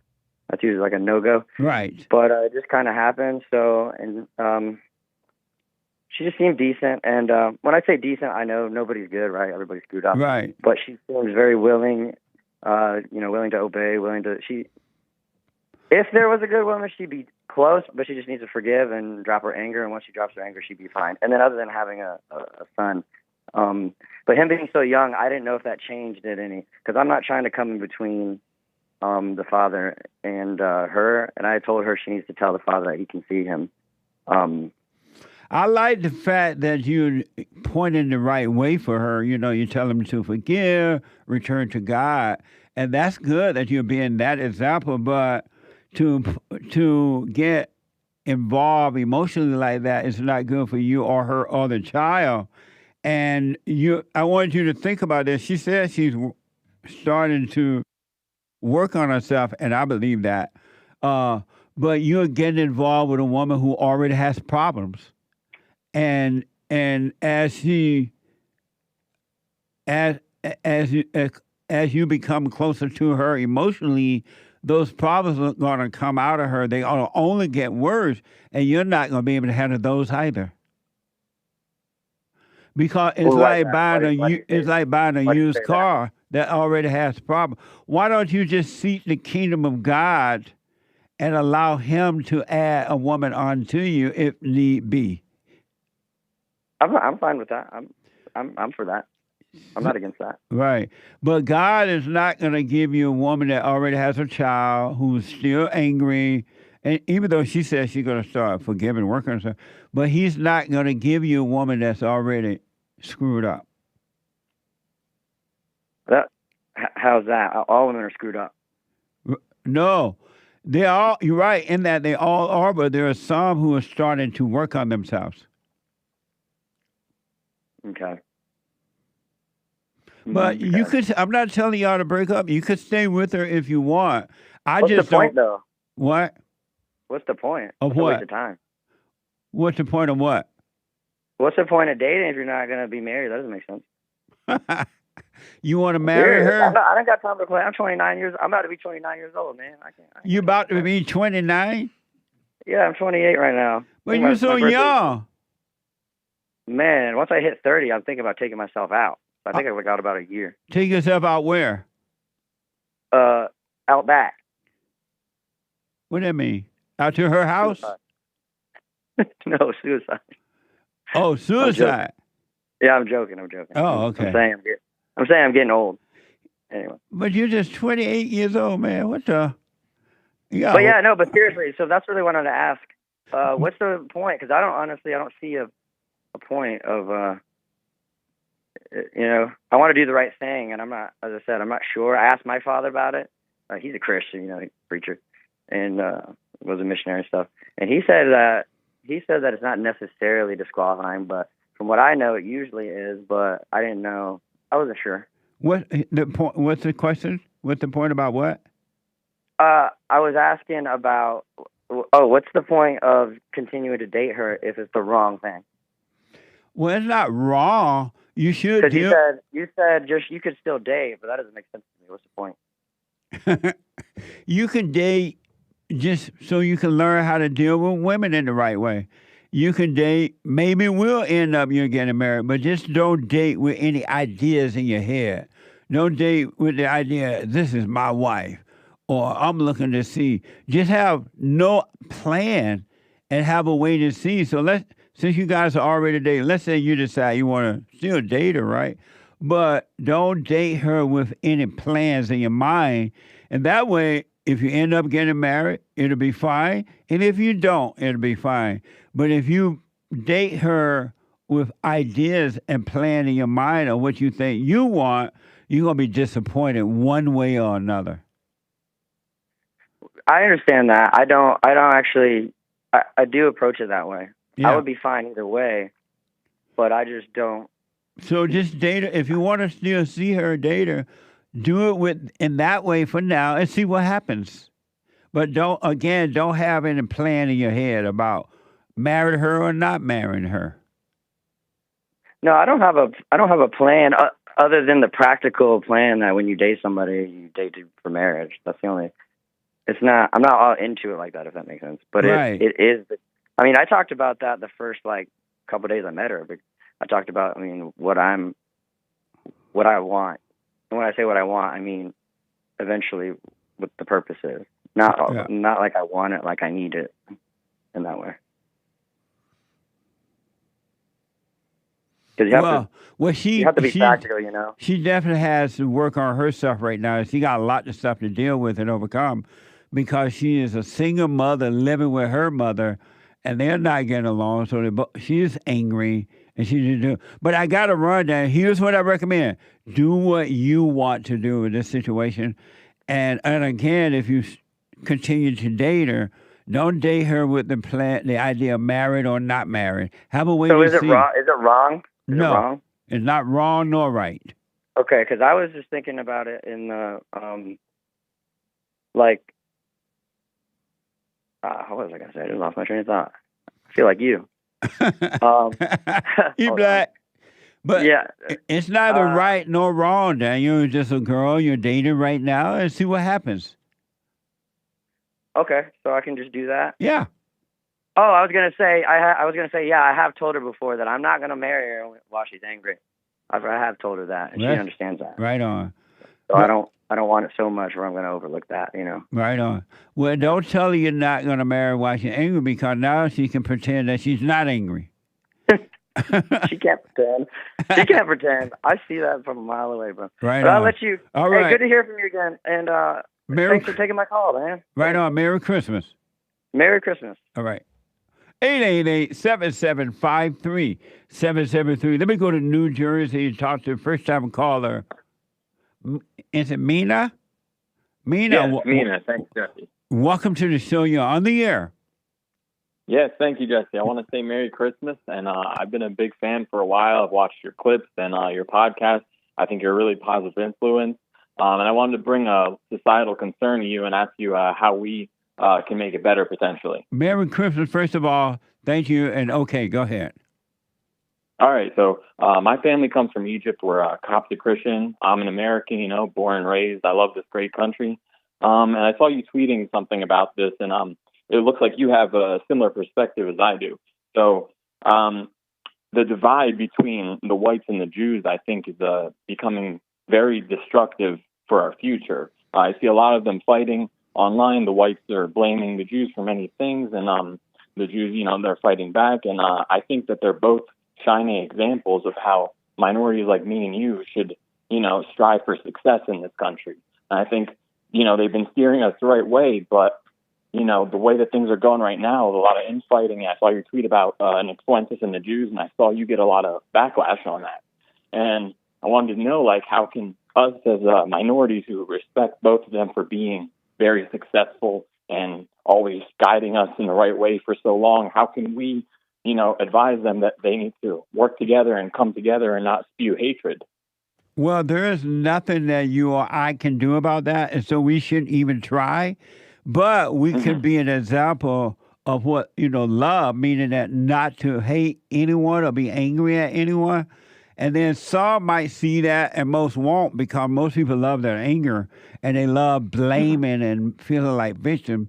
And there's nothing you can do about that but let them suffer. And you just be an example of love. We are, as human beings, we are supposed to love all. We are supposed to love our enemies. And it's unfortunate that some white people jumping on board and started to blame the Jews for their failure. It's truly unfortunate. But that's what happened. And most people, they love their misery. So you just be of love, meaning don't hate either side. Don't take sides. And somebody will see that in you. One person may see it, and you can point them in the right way. So there's nothing else you can do about it but let them suffer. Okay, yeah, that's great advice, Jesse. I appreciate that, and you're right. Hatred makes you weak. I see you talk about it a lot. Yeah, it does. And, anger takes control of you in the right way. Like you said, you can't change them if they don't want to be changed. So just, be an example that maybe they can follow. That's right, man. I got to take a break. Hate news, not the fake news. Back in a moment. On this side of heaven, I counsel with men and women, families, and individuals around the world. Most people are unhappy. They're miserable. They have rough lives. They're depressed, suicidal, young and old, of all races. I understand. I know why, and I do understand it. Because exactly what's happening in me is happening with everybody outside of me, inside of them. And I've noticed that with those who really, really, really want to understand, they overcome it just like that, out of one counseling session. If you need counseling, you can go to rebuildingaman.com or call 800-411-2663. 800-411-BOND. Best counseling service on this side of heaven.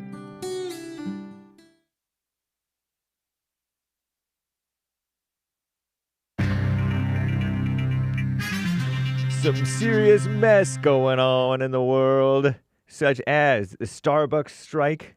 Is Anchor Baby going to cover that?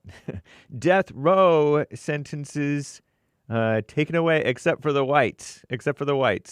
The white mass murderers and a Muslim mass murderer guy. And a major TSA violation. TSA is a violation, in my opinion.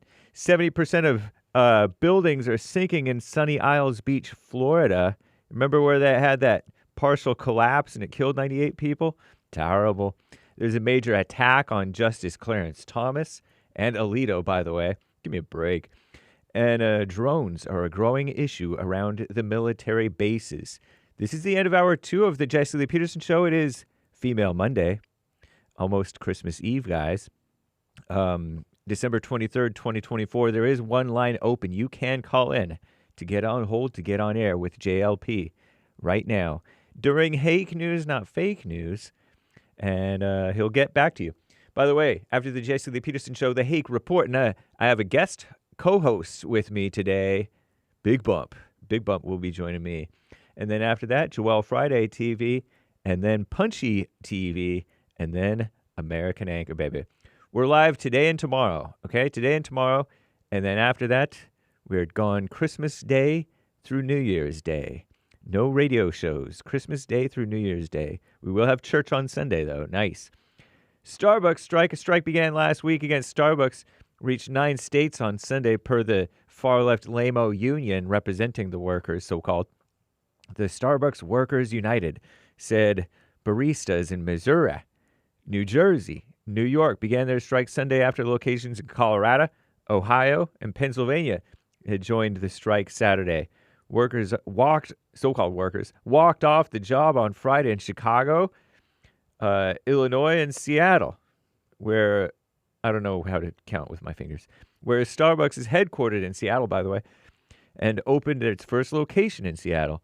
The union said the strike could reach hundreds of stores by Christmas Eve, though they have thousands of stores, so whatever. Could be a small portion of the more than 10,000 company-operated stores. Wow. Anyway, Crooked Joe announced today he's taking 37 people off federal death row to serve out life sentences behind bars rather than await the death penalty. a decision that leaves only 3 federal prisoners awaiting execution when President-elect Donald J. Trump takes office next month and brings back executing people, probably. Biden did not commute the sentences of 3 whose crimes included mass shootings or acts of terrorism. Dzhokhar Tsarnaev, one of the brothers for the deadly Boston Marathon bombing, 2013. Dylan Roof, that white nationalist who massacred 9 people at the historically black church in Charleston, South Carolina, 2015. And Robert Bowers, who killed 11 so-called worshipers at Pittsburgh's Tree of Life Synagogue in 2018. So he's keeping the whites and the white Muslim on death row only. And also those would be too controversial to save, huh? The majority of the 37-year-old individuals whose death row sentences were commuted were convicted for less high-profile crimes, such as murders tied to drug trafficking or the killings of prison guards or other inmates. What a mess, huh? Evil. Probably mostly black, too. I don't know. Maybe I'm totally wrong. I'm just totally speculating. I'm wrong. A major TSA violation. A woman tried to get through airport security with a bag full of fireworks, knives, and pepper spray, even some replica firearms. I'm sorry. I thought this was America. You can't do that in America? What a mess. An estimated 70% of buildings are sinking in northern and central Sunny Isles, Florida, according to a recent study. Researchers said the main cause was vibrations from construction. I would think that the cause is like loose soil or sinking soil. But anyway, that can cause soil particles to compact and settle. They began this study after the 2021 partial collapse in America of a condominium building in Surfside, Florida, that killed 98 people. So it's just going crazy. And Dick Durbin's trying to act like Justice Clarence Thomas is not of high integrity. What a joke. I'm James Hake. Now back to JLP, Hour 3.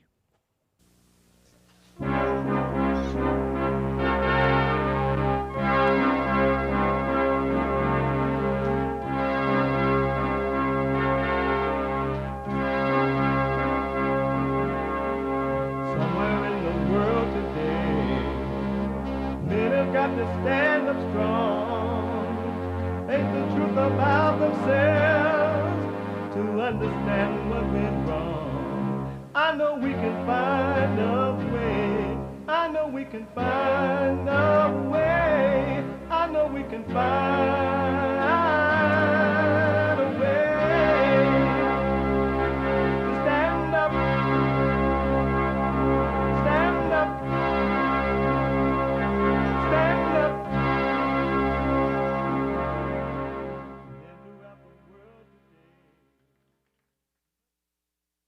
Uniting the races with truth instead of dividing them with lies. We're also rebuilding the family by rebuilding the man. I am Jesse Lee Peterson. Welcome to the 3rd hour of the show already. That's amazing. You can get involved by calling, and there is one line open if someone want to jump in, by calling 888-7753-773. 888-77-JESSE. My brand new biblical question. It's a doozy. Do you love your male and female problems? Do you love your male and female problems? You're going to be surprised to find out when you get serious about knowing thyself. God, that's the only way out. How much you love your misery. You're going to say, and it won't be you, but you think that is you. What will I be if I didn't have my misery? What will I be if I didn't have my ups and downs? What will I be if I don't fight with my wife? Or the wife, I won't fight if I don't fight with my husband. Husband, you're going to be surprised how much you love your misery, and you don't want anyone to take it away from you. What would I be if I didn't impose my misery upon others? What would I be if I didn't try to hurt others? You're going to be stunned. Amazing questions. You can get involved. If you can podcast the show But if you're out and about and doing whatever it is that you're doing, you can be listening to the show on your iPhone or iPad, no matter what you're doing. You could be Donald Trump, the Great White Hope. You could be on his cabinet. You could be picked for his cabinet. And while you're down at Mar-a-Lago waiting to see what happened, you could be listening to the show on your iPhone or iPad. You can podcast. And then when you get back to your hotel, you can watch it again. But sitting right there with the Great White Hope, Donald Trump, you can be listening to this show on your iPhone or iPad by calling the listen line at 605-615-4131. 605-615-4131.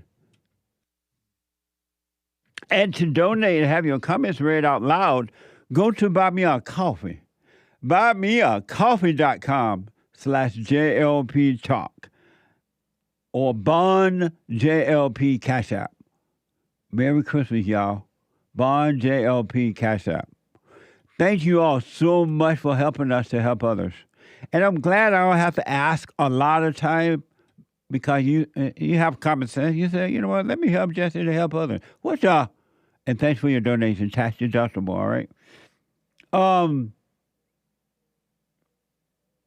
It's Monday. It's the last hour for the show on Monday already.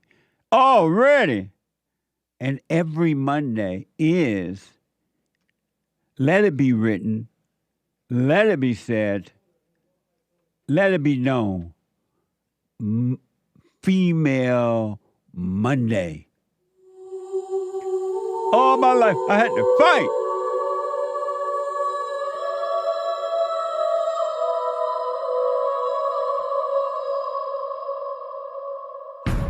I like to make men uncomfortable. All my life I had to fight. Let women take over. Some of us believe that women are getting paid less than men. I proudly say I'm a feminist. Thank you. Deep in their soul, they want to be home with those babies. We've been lied to for so long. That's for sure. 888-7753-773. So what I want to do right now, at least a few more calls, then I get to Super Chat and back to the calls. Tomorrow is the last day for live shows because after that, we'll be out on a break until January 2. Merry Christmas and a New Year. We'll return on the 2nd. We can't come back on the 1st because we may be too drunk. We may be up all night that night getting drunk, and we're going to want to sleep in. No, I'm playing. Let me go to Jeremy out of Canada. I mean Jermaine, not Jeremy. My bad. Jermaine, welcome to the show. You're on the air. Jesse. Hey, Jermaine. Amazing. Merry Christmas to you. Thank you. Merry Christmas. I wish you well, man. Amazing. So we chatted a couple weeks ago. So I just want to reach back to you because, my work is, I think it's now a little bit more challenging, I would say. Now I'm more content with myself. I'm just content, right? You know, when you're happy because I did forgive my mom and dad, and now I'm like, it's so different now. You have no hatred, you have no emotion. It's just you're at peace, right? Yeah. So I'm at peace at work, and I just do my work. You know, I still interact with people, but my boss, which is my regional and the CEO, we had a chat last week, Friday. To shorten the story, they were saying like how I used to be when I just started. I'm 1 year in the business now, and I've just changed from night to day. So it's a very big difference in my, like, I used to laugh, chatted a lot with people, but I wasn't really happy, I would say. Now I'm actually content. I am happy. I don't really need to interact with people to feel happy or validate each other. Because at work, I work with a lot of egotistic. I'm in sales, so it's a lot of ego. It's a lot of self-validating each other. And I don't need that, and they need it. So now they're saying I'm different. They want me to be more part of the team, more engaged. They want me to make them feel happy, and I'm like, how do I manage this now? It's like, I don't know. So that's my question to you. How would you manage that? So is your boss telling you to be this way? Yeah, so we did an exercise where most people in the office, like you have new people, you have older people that's been here before. So when I started, you have the older people that's been here before I started. They know me to be different. I used to be right. more, talkative, more. I would laugh more, but I wasn't happy then. I thought I was, but I wasn't. Right. Now I'm more happy. The newer people, I still talk to people. It's just that the newer people, they see me. They didn't know me before, so they don't know who I was before. It's the people that have been here before. They had a perception of me then. Well, now here's what I recommend. You stay with the silent prayer. You stay present. And when you stay present, you're going to have the right attitude for the job. And though your boss is missing you stroking his ego by putting up a phony agreement and all that, he'll get past that. But just don't be angry. Don't be don't force yourself to be standoffish or anything like that. And you're going to have the right attitude. It's going to naturally happen, and it will be amazing. But you can't force yourself to do what your boss is telling you. But make sure you just stay present so you can naturally have the right attitude, and that's going to work better than putting on the phony attitude. Yeah, because when I'm at work, like your show for me, it starts at 9, so I had my headphones on, I'm working, doing my job, Yeah. I would talk to people, and they would have activities right after work, but I tend not to stay around. I just go home, and they're like, oh, you don't stay over anymore, you don't drink with us. I never used to drink a lot, just have a one beer with them, but now I really don't drink. Yeah. So now they're like, oh, you don't stay over for work activities. And I'm like, but that's not part of the job that you do that, right? Yeah. Yeah, they say it's not mandatory, but they bring it up. So it's kind of funny because I remember a young lady, she called a while back and she was saying she used to write poem and write back Christmas card to when she got gifts, and then she stopped, and then her family just turned against her. So it's just interesting when you're not a part of that crowd anymore. Yeah. They're really your enemy in the end of the day. Yeah. And the one thing I do want to tell you, and it's for sure and without a doubt, if you're a part of a crowd and then you start to break away from that crowd, whether it's family or friendships or workship or whatever ship, right? When you start to break away from that crowd and you become an individual, you can bank on it that the crowd will go after you to try to draw you back in or destroy you. Because people in a crowd are losers. They're unable to stand alone. They're afraid. And so they have to identify with the crowd because the crowd make them feel good about being wrong. And so they're going to say, oh, you used to stay to the after parties. You used to do this, you do that. Just wish them well. Don't argue with them about it. Don't try to prove anything, and just continue working on your life. Yeah. They even said, like, because I'm, like, so content and I'm just working with, just doing my normal thing, just working. Yeah. I would talk to some of the coworkers now and then, but I'm just steady focused and I try to stay present as much as possible. That was a really eye-open for me. Yeah. And then they would say, you look angry, like you're standoffish. And I'm like, no, I'm just content. It's really doesn't have to do anything with me. It's just their projection onto me, I find. Right, it is. They're trying to the evil in them are trying to draw you back into hell. And so when they say, "Oh, you look like something that's wrong," what's wrong with this? Just say, "No, all is well." You don't have to say to them, "No, I'm just content," or you don't owe them any explanation. And so when if your boss should ask you, just say, "All is well. It's amazing," but you don't owe anyone any explanations about anything. Yeah. When I had the chat with my president there, he was like, "How am I doing?" I'm like, I'm at peace. I'm content." Right. But you couldn't understand, and I didn't want to explain it to him because I'm just digging myself a bigger hole to get out of it. I'm like, That's I don't want right. to do that. Yeah, just say, "All is well, boss. No problem. Thank you for asking." Yeah, but he was saying he couldn't understand, but he was saying he still wants me to meet them halfway, and I'm like, okay. Well, but you said to go ahead. Make sure you're being natural and real, and you're not like forcing yourself to be standoffish, because you got to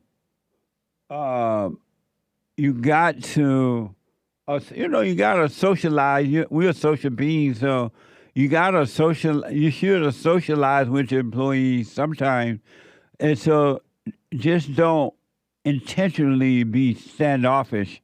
Let it happen naturally. Okay. All right. One other thing before I let you go. It's funny because I went out on a date with this lady this weekend, actually. And it's funny. I think I had too much alcohol because it almost led to like sex. So it was interesting. And the Sunday when I woke up, I felt disgusted with myself.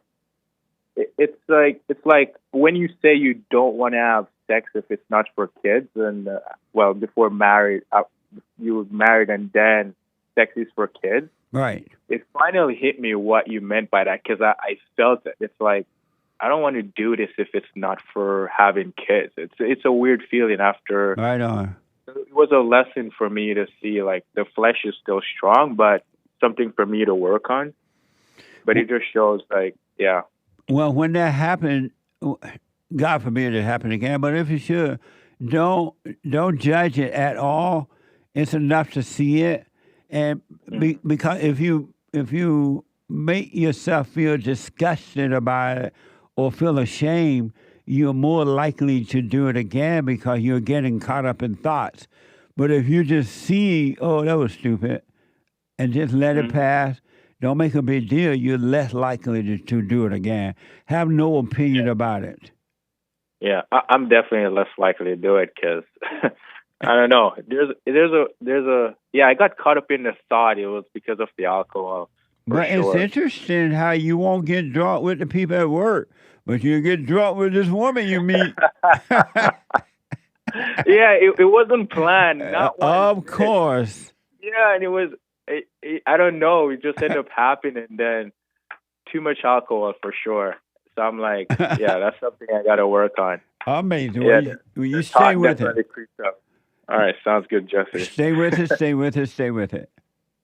All right, cheers. We'll chat. All right, have a good one. All right, buddy.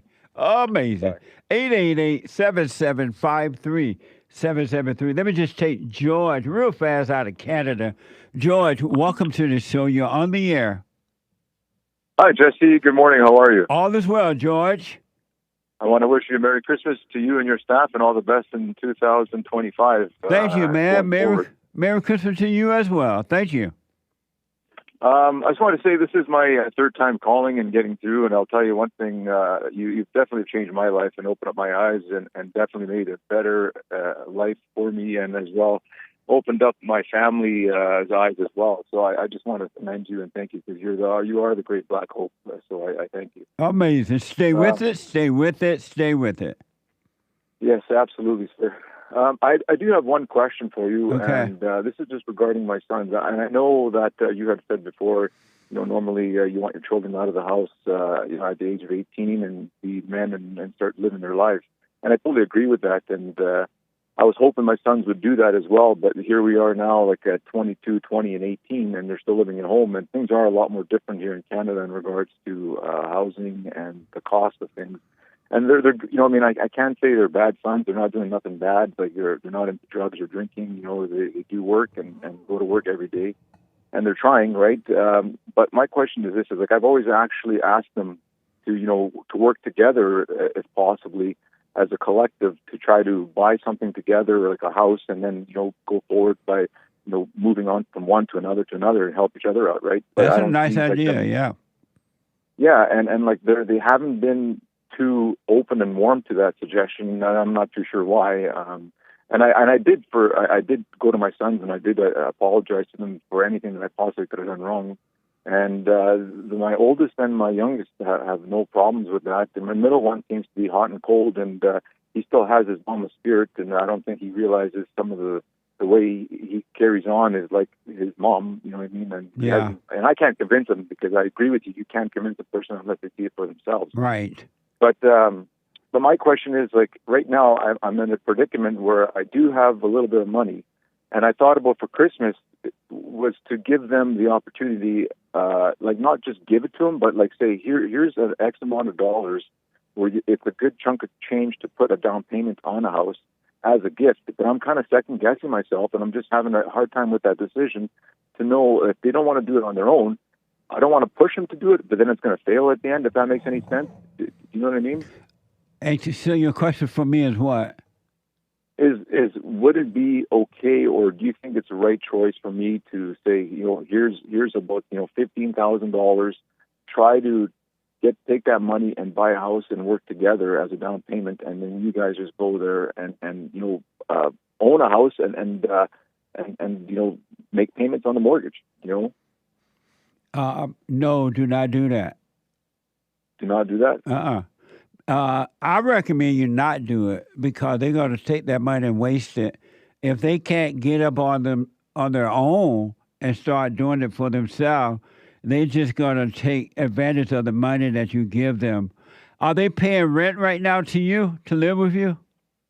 Well, my oldest has been, actually, ever since he turned 18. I told him that, and he's been paying. Yeah, absolutely. My middle one, for whatever reason, he knew that since my oldest one that he was going to be paying once he turned 18, and he started to pay, and then he stopped paying, and then he decided to quit his job and go to school, and never said nothing to me in regards to rent and this and that. Then all of a sudden, 2 months went by. I never said nothing. I wanted to not, start bugging him about it. I wanted him to come to me about it, but he never did. So then I asked him, I said, hey, listen, what did you think was going to happen here? You're just because you're going back to school now, you think that rent is going to go away? And he says, well, no, I never said that. I go, well, you've never said nothing to me about it. What are you doing? He goes, well, I don't know if I can afford that. And I was only charging him $400 a month. You know what I mean? And that's not unreasonable, to be honest with you. No, that's cheap. And yeah, exactly. And then I said to him, I go, okay, well, then you tell me something. You tell me what you can afford. You know what I mean? Because he is working part-time, and he is actually going to school, right? Because he wants to become a teacher. And I said to him, I go, well, you tell me what you can afford. And then he sat on that for like 2 or 3 days. I said, are you having a hard time doing math? I go, what can you afford? I go, why do I got to keep on coming to you and asking you about this? And then he said $200. I said, okay, fine. So starting January, I don't want to come to you. I don't need to beg you. You know where the responsibility is. Every month, first of the month, I want the $200. You know what I mean? But he seems to, kind of sometimes begrudge me in regards to the way I deal with him, the way I talk to him. And I talk to him like I talk to the other two, but yet he has a harder time understanding it. And he understands that. He's just acting angry because he wants to control you. He wants you to say no. Here's what I recommend, George. Do what you want. I would give them a notice. I would make them pay rent, and then I would give them a 6-month notice or so that they got to move, whether it be together in their own place or get their own place. But give them a notice. Don't argue about it or anything. And then once the 6 months is up, they got to go. Okay. And I totally agree with you. I don't argue, and we don't argue at all. Right on. And once I see the conversation starting to go a little skewed, I just kind of back off, and that's it. Leave it the way it is. You know what I mean? So that's, yeah. Yeah, but give them a notice. Be serious about it. And if they have not moved by 6 months, then they got to go. Whether they become homeless or not, they got to go. Okay. Jesse, I never even thought about that, what you said about not giving it to them, because if they can't do it on their own desire or will or whatever, it's not going to help if I give them a hand. It's not. They're going to take that money and waste it. Even if they tried to buy a house, they're still going to lose the house because you gave them the money rather than letting them earn it for themselves. Then they will appreciate it. People do not appreciate free stuff, no matter who it is. All right, Jesse. All right, Jesse, do I have one more time for one more question for you? Yes. Okay, and this is regarding my brother. My brother is just a year younger than me, and I know you said you can't help anyone, and God won't even save someone else if they want to go on their own path of destruction. Right. I got a phone call yesterday from his girlfriend, and it seems like he's back into like the binge drinking and the drugs and steroids and a whole bunch of kind of things that I never even knew about. But every time I talk to him, he always paints this perfect picture that everything's fine and everything's great and he's doing well. But I don't even know like what to even like. I don't have any kind of desire to even help him. I told her yesterday, I said, you need to stop playing like his mama. Yeah. And I know you want to save him, but you can't save him because if he doesn't want to save himself, no one's going to be able to save him. Yeah. And I said, you need to leave him, and whatever happens, happens. If he ends up in jail, if he ends up dead, I don't want that to happen, but that's where he's got to hit rock bottom. Do you kind of agree with that? 100%. 100%. And if you try to help him, he'll end up destroying you. Yeah, no, I know that. Yeah, I know. No, wish him well and tell that woman to stop bugging you about it. There's nothing you can do about it. She if she doesn't like what's happening, she needs to get out of there and do what she needs to do, but there's nothing you can do about it. Just wish your brother well, but stay away from him. Otherwise, he will destroy you. All right, Jesse. He will bring thank you very much. He'll bring all that mess into your life. No, I know. It's happened in the past, 20 years ago plus, and I helped him, and I stopped, and that's why okay. We got to learn to leave everybody, including family members or whatever, leave them in their hell, and when they're ready to come out of it, they will, but until they're ready, there's nothing you can do about it. Just wish them well. Let them cry out in pain to the Father, and the Father will help them, God, if they want help. Okay. All right, Jesse, thank you very much, sir. God bless you guys, and thank you, and once again, Merry Christmas, and I wish you guys all the best. Right on. Merry Christmas to you. Thank you. Okay, I love you, Jesse. Love you too, buddy. Okay. Okay. Bye now. Bye. Oh, amazing. Merry Christmas, y'all. Super chat. Super chats. Over on buymeacoffee.com/JLP Talk, Tony says, God first, America first, family first, in that order. Merry Christmas and Happy New Year. Ho, ho, ho. Happy New Year to you. Merry Christmas and thanks. Lori bought a coffee. Hello, Jesse. One of the best things I've learned this year is that anger isn't really mine. Nope. I've been in an illusion and possessed. Christ bought me back. It's done. I have no problems. They're just in my imagination. God will get me through any situation. That takes my fears away as well. Thank you, guys. You've helped tremendously. I will stay with it. Amazing. Stay with it. Stay with it. Stay with it. Merry Christmas. Tony bought another coffee. Hi, Jesse. It's 2 degrees in Wilkes Barre, Northeast Pennsylvania, PA. I'm thinking I'm going to take my High Boy e-scooter out for a ride. She's a beaut. 18-mile range, 18 miles an hour, power brakes. Let it snow, let it snow, let it snow. Merry Christmas, everybody. Thank you. Merry Christmas. I wish you well in all that cold snow. I love the heat. I am not a fan of cold weather. That's for sure. Merry Christmas. Have fun. Thank you. Joseph Ali asks, where do you think of these questions? The biblical questions? Oh, they come from everywhere. Sometimes I'll be listening to someone speak or talk about something. I can get it from there. Or I could be reading something. Or just something I want to know. What about this or that? So they just kind of come from all over the place, different people. The last question was from Roseanne. I was having she texted me, well, Jesse, did you find God or did God find you? That came from her. And then the question about last week's question, I forgot where that came from. But all over the place, man. All over the place. Thank you. Nick, you bought 5 coffees. This year's theme was want for nothing. I've let go of my lifelong dream of being a mother, a dream that helped me endure life when I was very young. Now I see it as an ego projection. I feel lost, but also a sense of newfound freedom. Right on. Stay with it. I once was lost, but now I'm found. Amazing. Stay with it. CLC asks on Twitch. Ask! Jesse, do you believe in dispensationalism? Who? Dispensationalism. I never met him. From what I hear, it means the Old Testament barely matters anymore, but all the arguments against that are dumb in my opinion. Well, I do know that the Old Testament is finished, it's done, and we now have the New Testament. And I do know that in the fallen state, most people still live the Old Testament because they refuse to accept that straight and narrow path. It's been done, it's been finished, and there's no reason to live that way anymore. Christ came and brought a new reality into the world, a new world. I know that. But I ain't never met nobody named dispensationalism. You ever heard that? I've heard of dispensationalism, but I don't know I've never known what it meant. Yeah, me either. And are those rocks in your socks? Oh, yeah. Somebody sent you a sock full of rocks? Yeah, I got coal from one of my flat earth friends. It's real coal, too. Oh, it's a flat earther? Yeah, a flat earther sent me coal in my stocking. And that's supposed to be more proof that the earth is flat? Proof that I was naughty this year. Oh.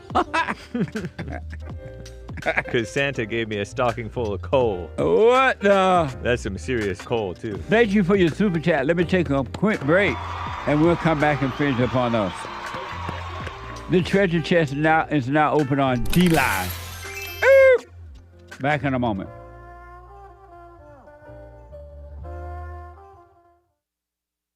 Now, I totally disagree with the way things are going, but you can't be angry because that's what the enemy wants. He wants to control you. They do things to make you mad so they can control you. It's like being married. And the wife would do things to make you mad, or she'll do things to make you feel good. And men do that to women too when they want something from the woman, especially sex.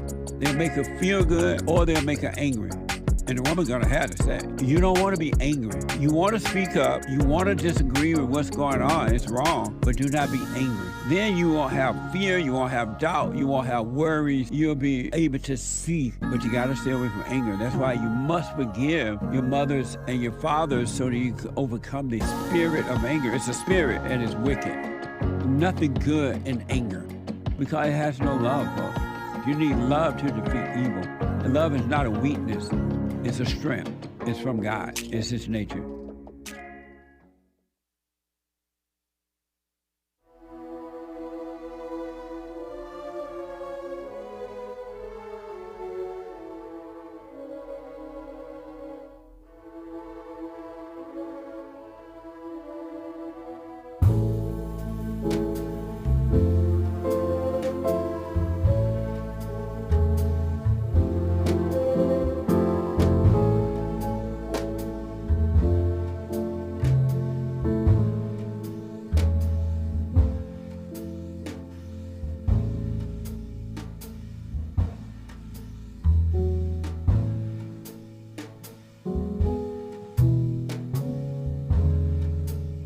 Georgia, Georgia,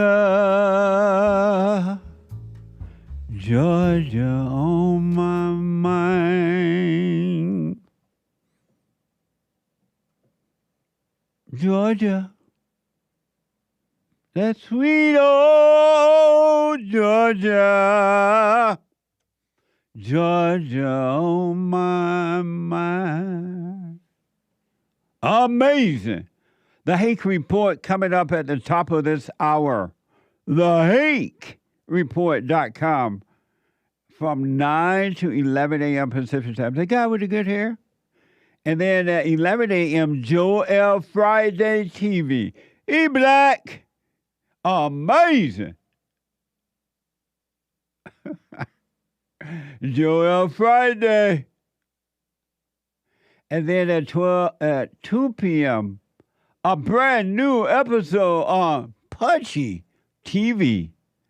It is an amazing episode. Watch this.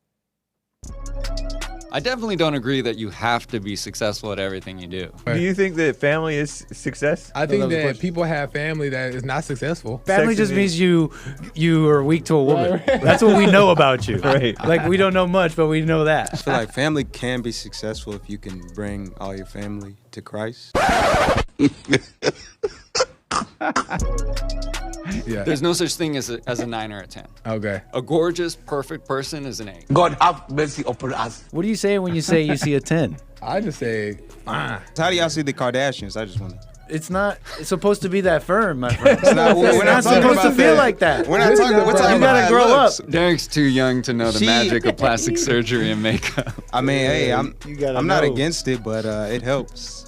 Oh, beta. Kim is a striking beauty. She before What and would you after rate she her was a then? 10. But 10. Oh, okay. But it was there's some weird exaggeration Yeah. stuff going on that I don't like. Yeah, It's yeah, like yeah. excess. Yeah. I'm not black.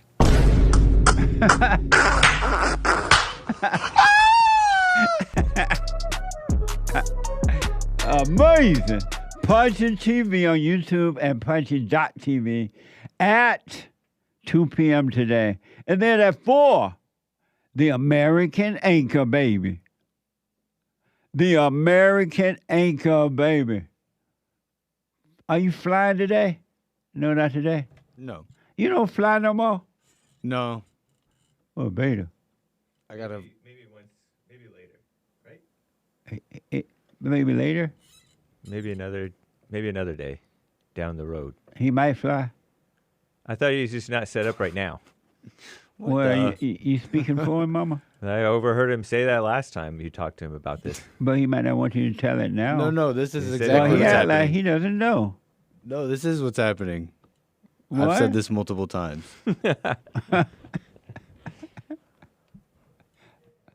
I have bits of coal on my seat. Somebody said you can. So American Anchor Baby at 4 p.m. Pacific time. Not flying, but still high of natural energy given to him by God. Not pot, not fentanyl, not STD, but natural energy. STD energy. Given to him by God. And hey, one last thing. Yeah. Somebody gave you a sock of coal. Is it the kind that you make oil or fire with? This is the kind. I don't know if you could make. This is the kind that you make electricity from. Oh, Coal. amazing. Energy from coal. Okay, nice. Is it? This is somebody died, got black lung, So your hat. to give me a stocking full of coal because I was naughty. They died. People die in the coal mines. Oh, I hear. and then they also gave you a spitting cup. I do have a. Well, this is not a spitting cup. This is just a cup for. I think it says. It says CSA, which makes me think it might be the Confederate States of America. Oh, and I'm not sure. the same person sent you the coal, sauce of coal, sent you that too. Yeah. And you're supposed to spit the coals in there. No, I'm supposed to leave milk out for Santa Claus. Oh, you got your work cut out. Yeah. Are you gonna do it? No. Beta. Amazing. Let's just finish upon those super chats we started with. Okay. And then I'll get to the call. Super. Over on buymeacoffee.com/JLP Talk. David bought a coffee. Talk about being possessed. Look up so-and-so on YouTube. Happened right down the road from my house in a county where there's more dollar stores than cops. Amazing. Thank you. And it's about some woman who committed a crazy crime, I think, maybe. Oh, okay. Kentucky woman accused of murdering, dismembering mother's body. Something like that. Amazing. Torelina Fields. Well, thank you for the tip. Yeah, thank you. Cesar, 3 coffees, and you, and you, and you. Told Harpo to beat me. You gonna love me.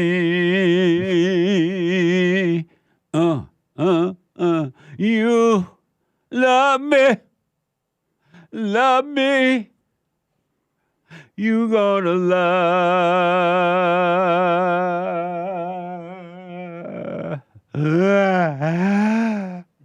me.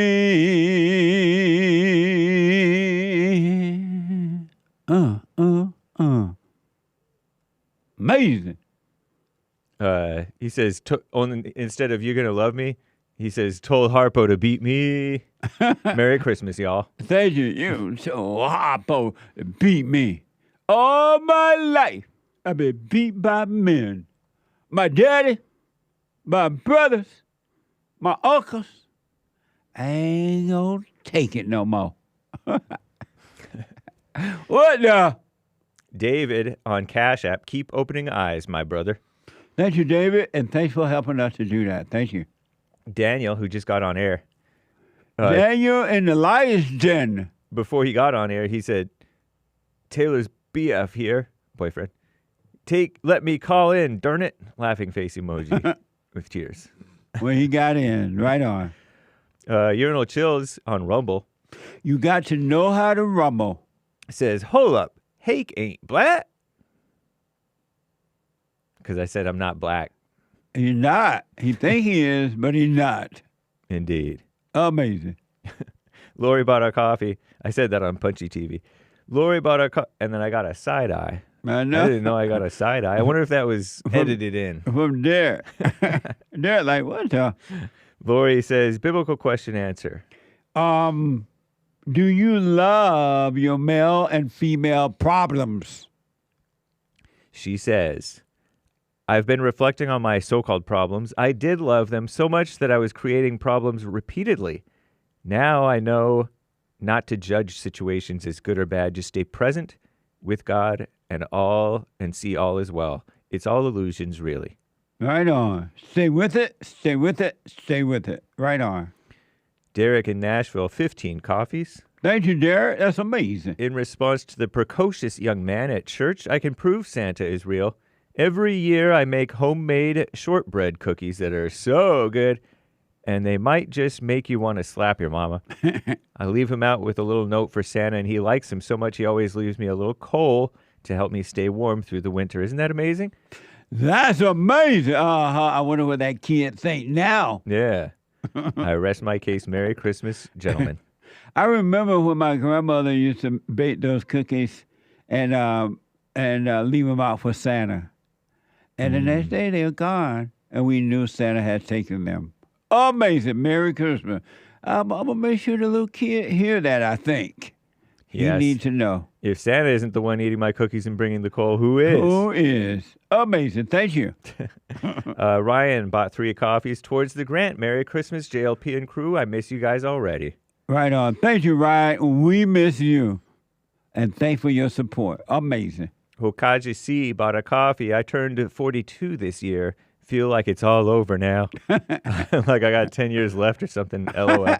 And feel beta about it sometimes. Any advice? Merry Christmas, everyone. Don't even think about it. It's just a number. In God's eyes, one day is 1,000 years. So imagine how old you must really be. Don't even think about it. You're not your age. You're not your body. You're not time or any of those things. Just live your life, and it'll be amazing. Thank you. And thank you, guys. I do believe that is... Oh, let me shout out to the top contributors on the D-Live crew. Games for Rec, Misty, Kilo Alpha Tango, Grandpa Daryl, and the rest of the supporters. Thank you, guys, as always. And that is all for now. Amazing. Thank you. Grandpa, tell me about the good old days. You have a guest host today. Co-hosting. Co-host today. Yeah, Big Bump. Big Bump. That's right. Big Bump is black. Y'all might not know that. Those who have not seen, but he's smart. He doesn't look like it, but he is smart. That's right. And I think the fat people hate him. Right. The people who are fat, and I noticed that a lot of times when he's on Hake, the people that's supposed to be all with fat, they attack him. because they hate the truth. What the? It's amazing that fact and truth don't get along. What the? What happened to your bond thing? It's like flipped upside down. Right here. Oh, here. Amazing. Yeah, I like this. You're all rough with it. I was all gingerly. Amazing. Let me go to first time caller out of Michigan, Dalton. Dalton, welcome to the show. You're on the air. Oh, hey, Jesse. Let me just take you off my headphones really quick. Amazing. Can you hear me? Yes, I can. Oh, it's nice to finally talk to you. I just wanted to let you know that I forgave my mother the other day, and I want to just let you know to have a Merry Christmas. Right on. What did your mother say when you went to her? Well, I've been wanting to do it for a while, but I've been shaking in my boots. But like you said, you better do it before we croak. So I went there, and she said that she forgives me too. And did you tell her that there was nothing to forgive you for? She screwed you up. You didn't screw her up.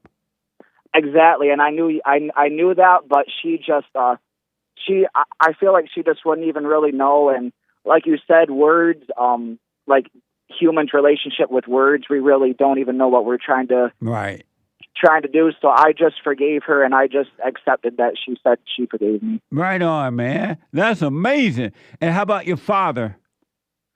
Oh, my dad knows. He's kind of awakening, and I told him that I forgave him too. Right on. Will you stay with it? Stay with it. Are you doing the silent prayer? Oh, yeah, that's kind of what I was going to call and ask you about. Sometimes I want to do it, but you know how Satan kind of gets you to question yourself, and like you said, confidence is of God, and there's a lot of time the devil plays with me. Like, I've been smoking pot since I was 13 years old, and I'm 25 now. But I've been trying to stop, it's just the devil will play with you and make you think that what you're doing is wrong and all that stuff, but you just got to not listen. You just what? I'm sorry. I honestly, the pot got to me. What is it you asked me? I honestly forgot. Are you doing the silent prayer? Oh, yeah, there we go. Yeah, sometimes I do the silent prayer, but and it works, but just I don't really know for how long to do it. Well, here's what I recommend. Don't listen to what the devil tell you about smoking pot or how long you've been doing it or anything. Evil spirits does not want you to be still and let God take over your life. And so he's trying to talk you out of it. You do the silent prayer anyway. Try to stay away from the pot. But if you got to smoke the pot, be aware why you're smoking the pot. Don't go unconscious, and the spirit of the Father will take that away from you.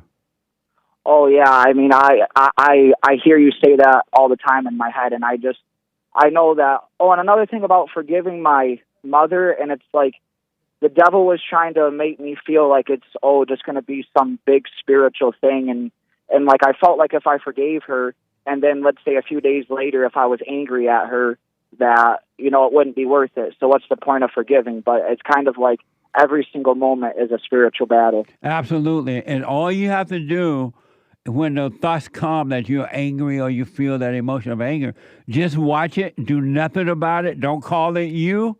And I'm telling you, it will be, because it's just thoughts that bring on feelings. It's not even real, and it will be taken away. You'll be fine. You just stay with it, all right? Okay, I will, and I'll call you again. Man, I was on hold for a long time. I had to get back to work, but it's no big deal. But, all right. But, I'll call you again, and you and James Hank and the anchor baby and your son Joel. No, I'm just kidding. You guys all have a good Merry Christmas. You too, Merry Christmas, and call me again. You stay with it, though, all right? I will. I'll call again, okay. And I'll call again. I don't want to take too much of your time, but you guys have a Merry Christmas. All right, buddy. You too. All right, buddy. Bye. Bye. Amazing. 888-77-JESSE. Jacob, out of first-time caller out of Australia. Heard around the world. Jacob, welcome to the show. You're on the air. G'day, big fella. How's it going? Hey, Jacob. Merry Christmas. Merry Christmas, mate. Very happy to speak to you. I've been watching you for about a year.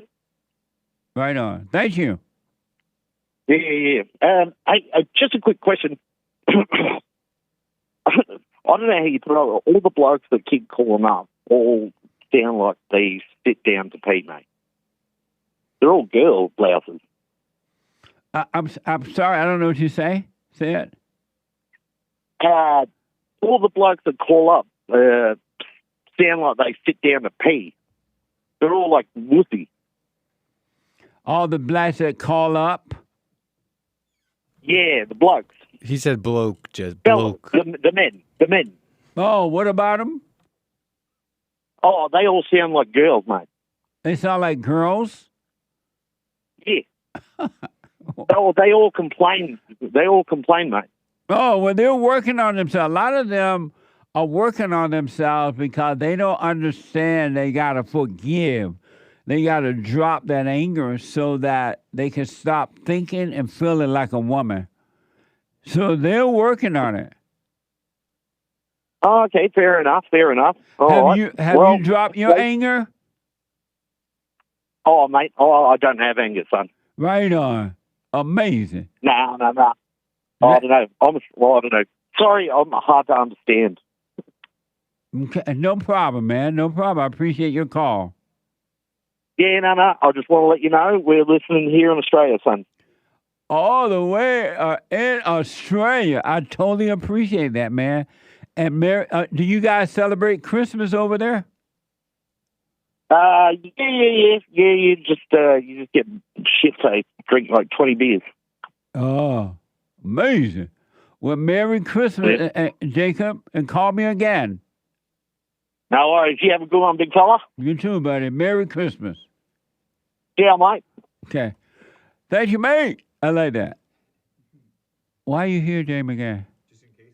Oh. Huh? Oh, you do?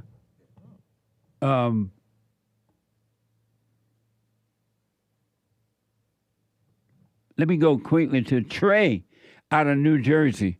Trey, welcome to the show. You're on the air. Hey, Jesse, can you hear me well? Hey, Trey. Merry Christmas.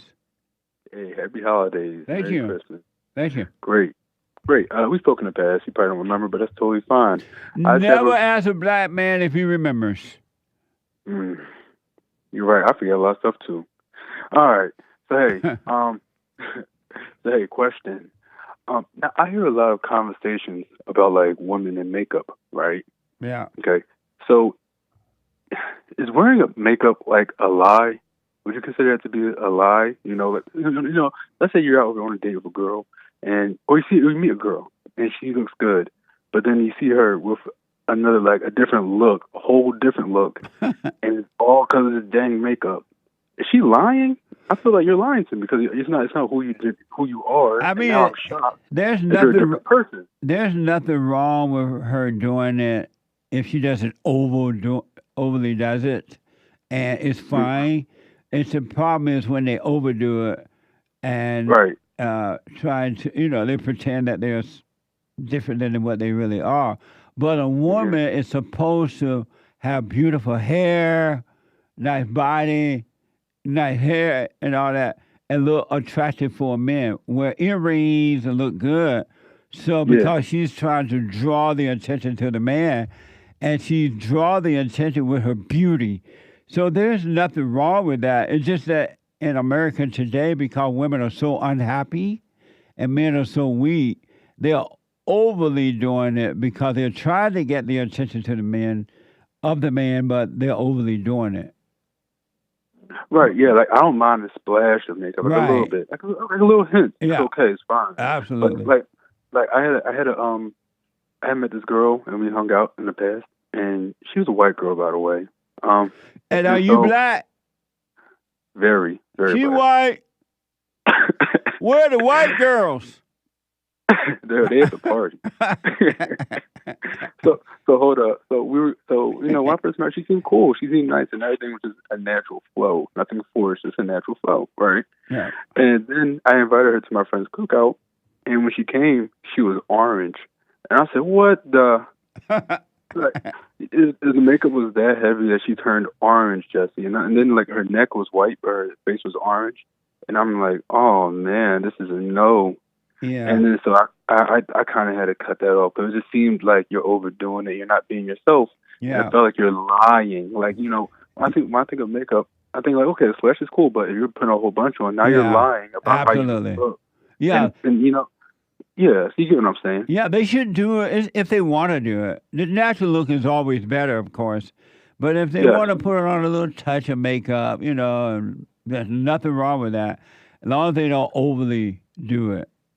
But I remember when I was growing up in Alabama, and I dated a lot, and I used to love the natural look that the women had, because that's how they weren't as insecure and angry as they are today. And so they have a natural beauty which would work for them better than the fake beauty. Mm-hmm. And I admire natural beauty. Yeah. I really do. Yeah, absolutely.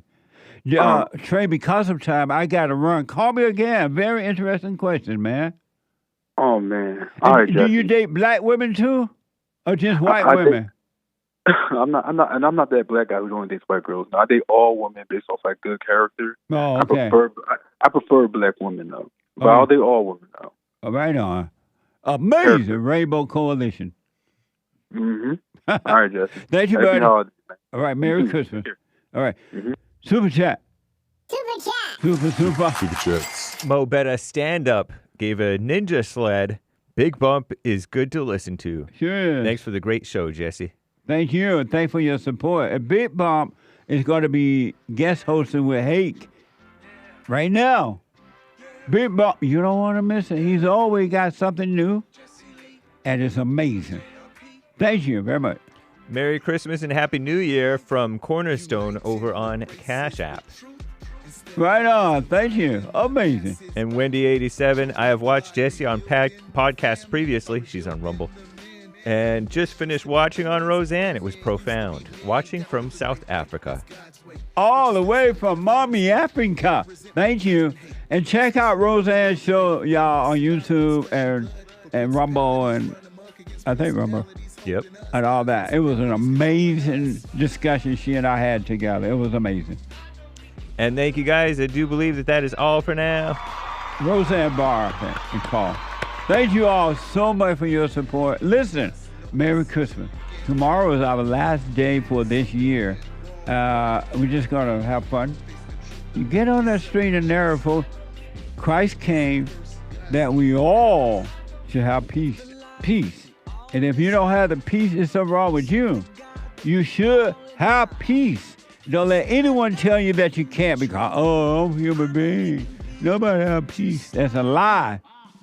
You were created to have peace, not to be miserable. All right? So forgive your mothers, forgive your fathers. Do the silent prayer and stay present. Work on you and nobody else but you. All right? Go to rebuildingtheman.com/prayer. Rebuildingtheman.com/prayer. Rick out of Hampton. Nachi out of first time call out of Sweet Home, Alabama. And Rich out of Florida. And somebody from Canada just dropped. I'm out of time. I don't know what happened, but it did. Merry Christmas. Thank you all for your super chats and your support and everything, all right? Check out the merch. 15% off this entire month. Rebuildingtheman.com/store. Bond merch. Merry Christmas, y'all. I'll be back tomorrow if the Lord is willing and the creek don't rise.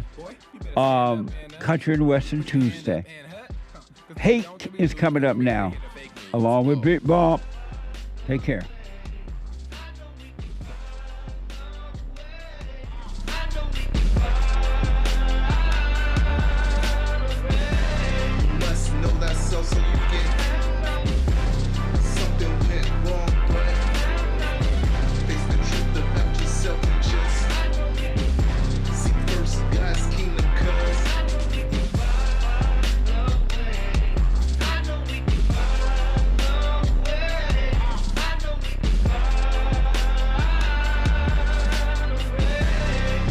Know that so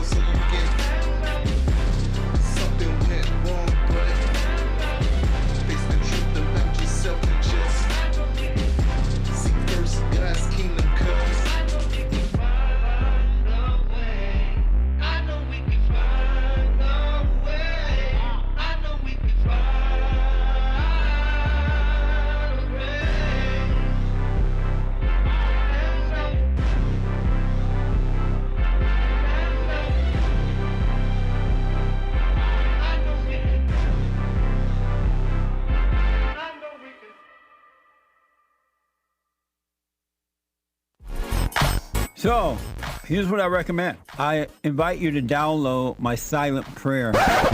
I know some people have called in and they wonder if the silent prayer is working. And I just want to take a second and to tell them that it works. You just have to stick with it. Yeah.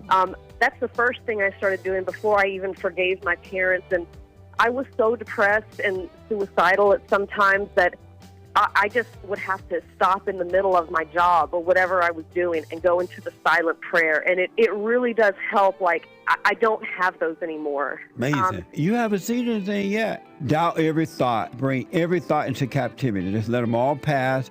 Don't judge them. You haven't seen anything. It gets better and better and better and easier, easier, easier. So my gift to you, no charge, at rebuildingtheman.com/church. We have a counseling service, and I have to admit, thanks to God, it is the best counseling service on this side of heaven. I counsel with men and women, families, individuals around the world. Most people are unhappy, they're miserable, they have rough lives, they're depressed, suicidal, young and old, of all races. I understand, I know why, and I do understand it. Because exactly what's happening in me is happening with everybody outside of me, inside of them. And I've noticed that with those who really, really, really want to understand, they overcome it just like that, out of one counseling session. If you need counseling, you can go to rebuildingtheman.com or call 800-411-2663. 800-411-BOND. Best counseling service on this side of heaven.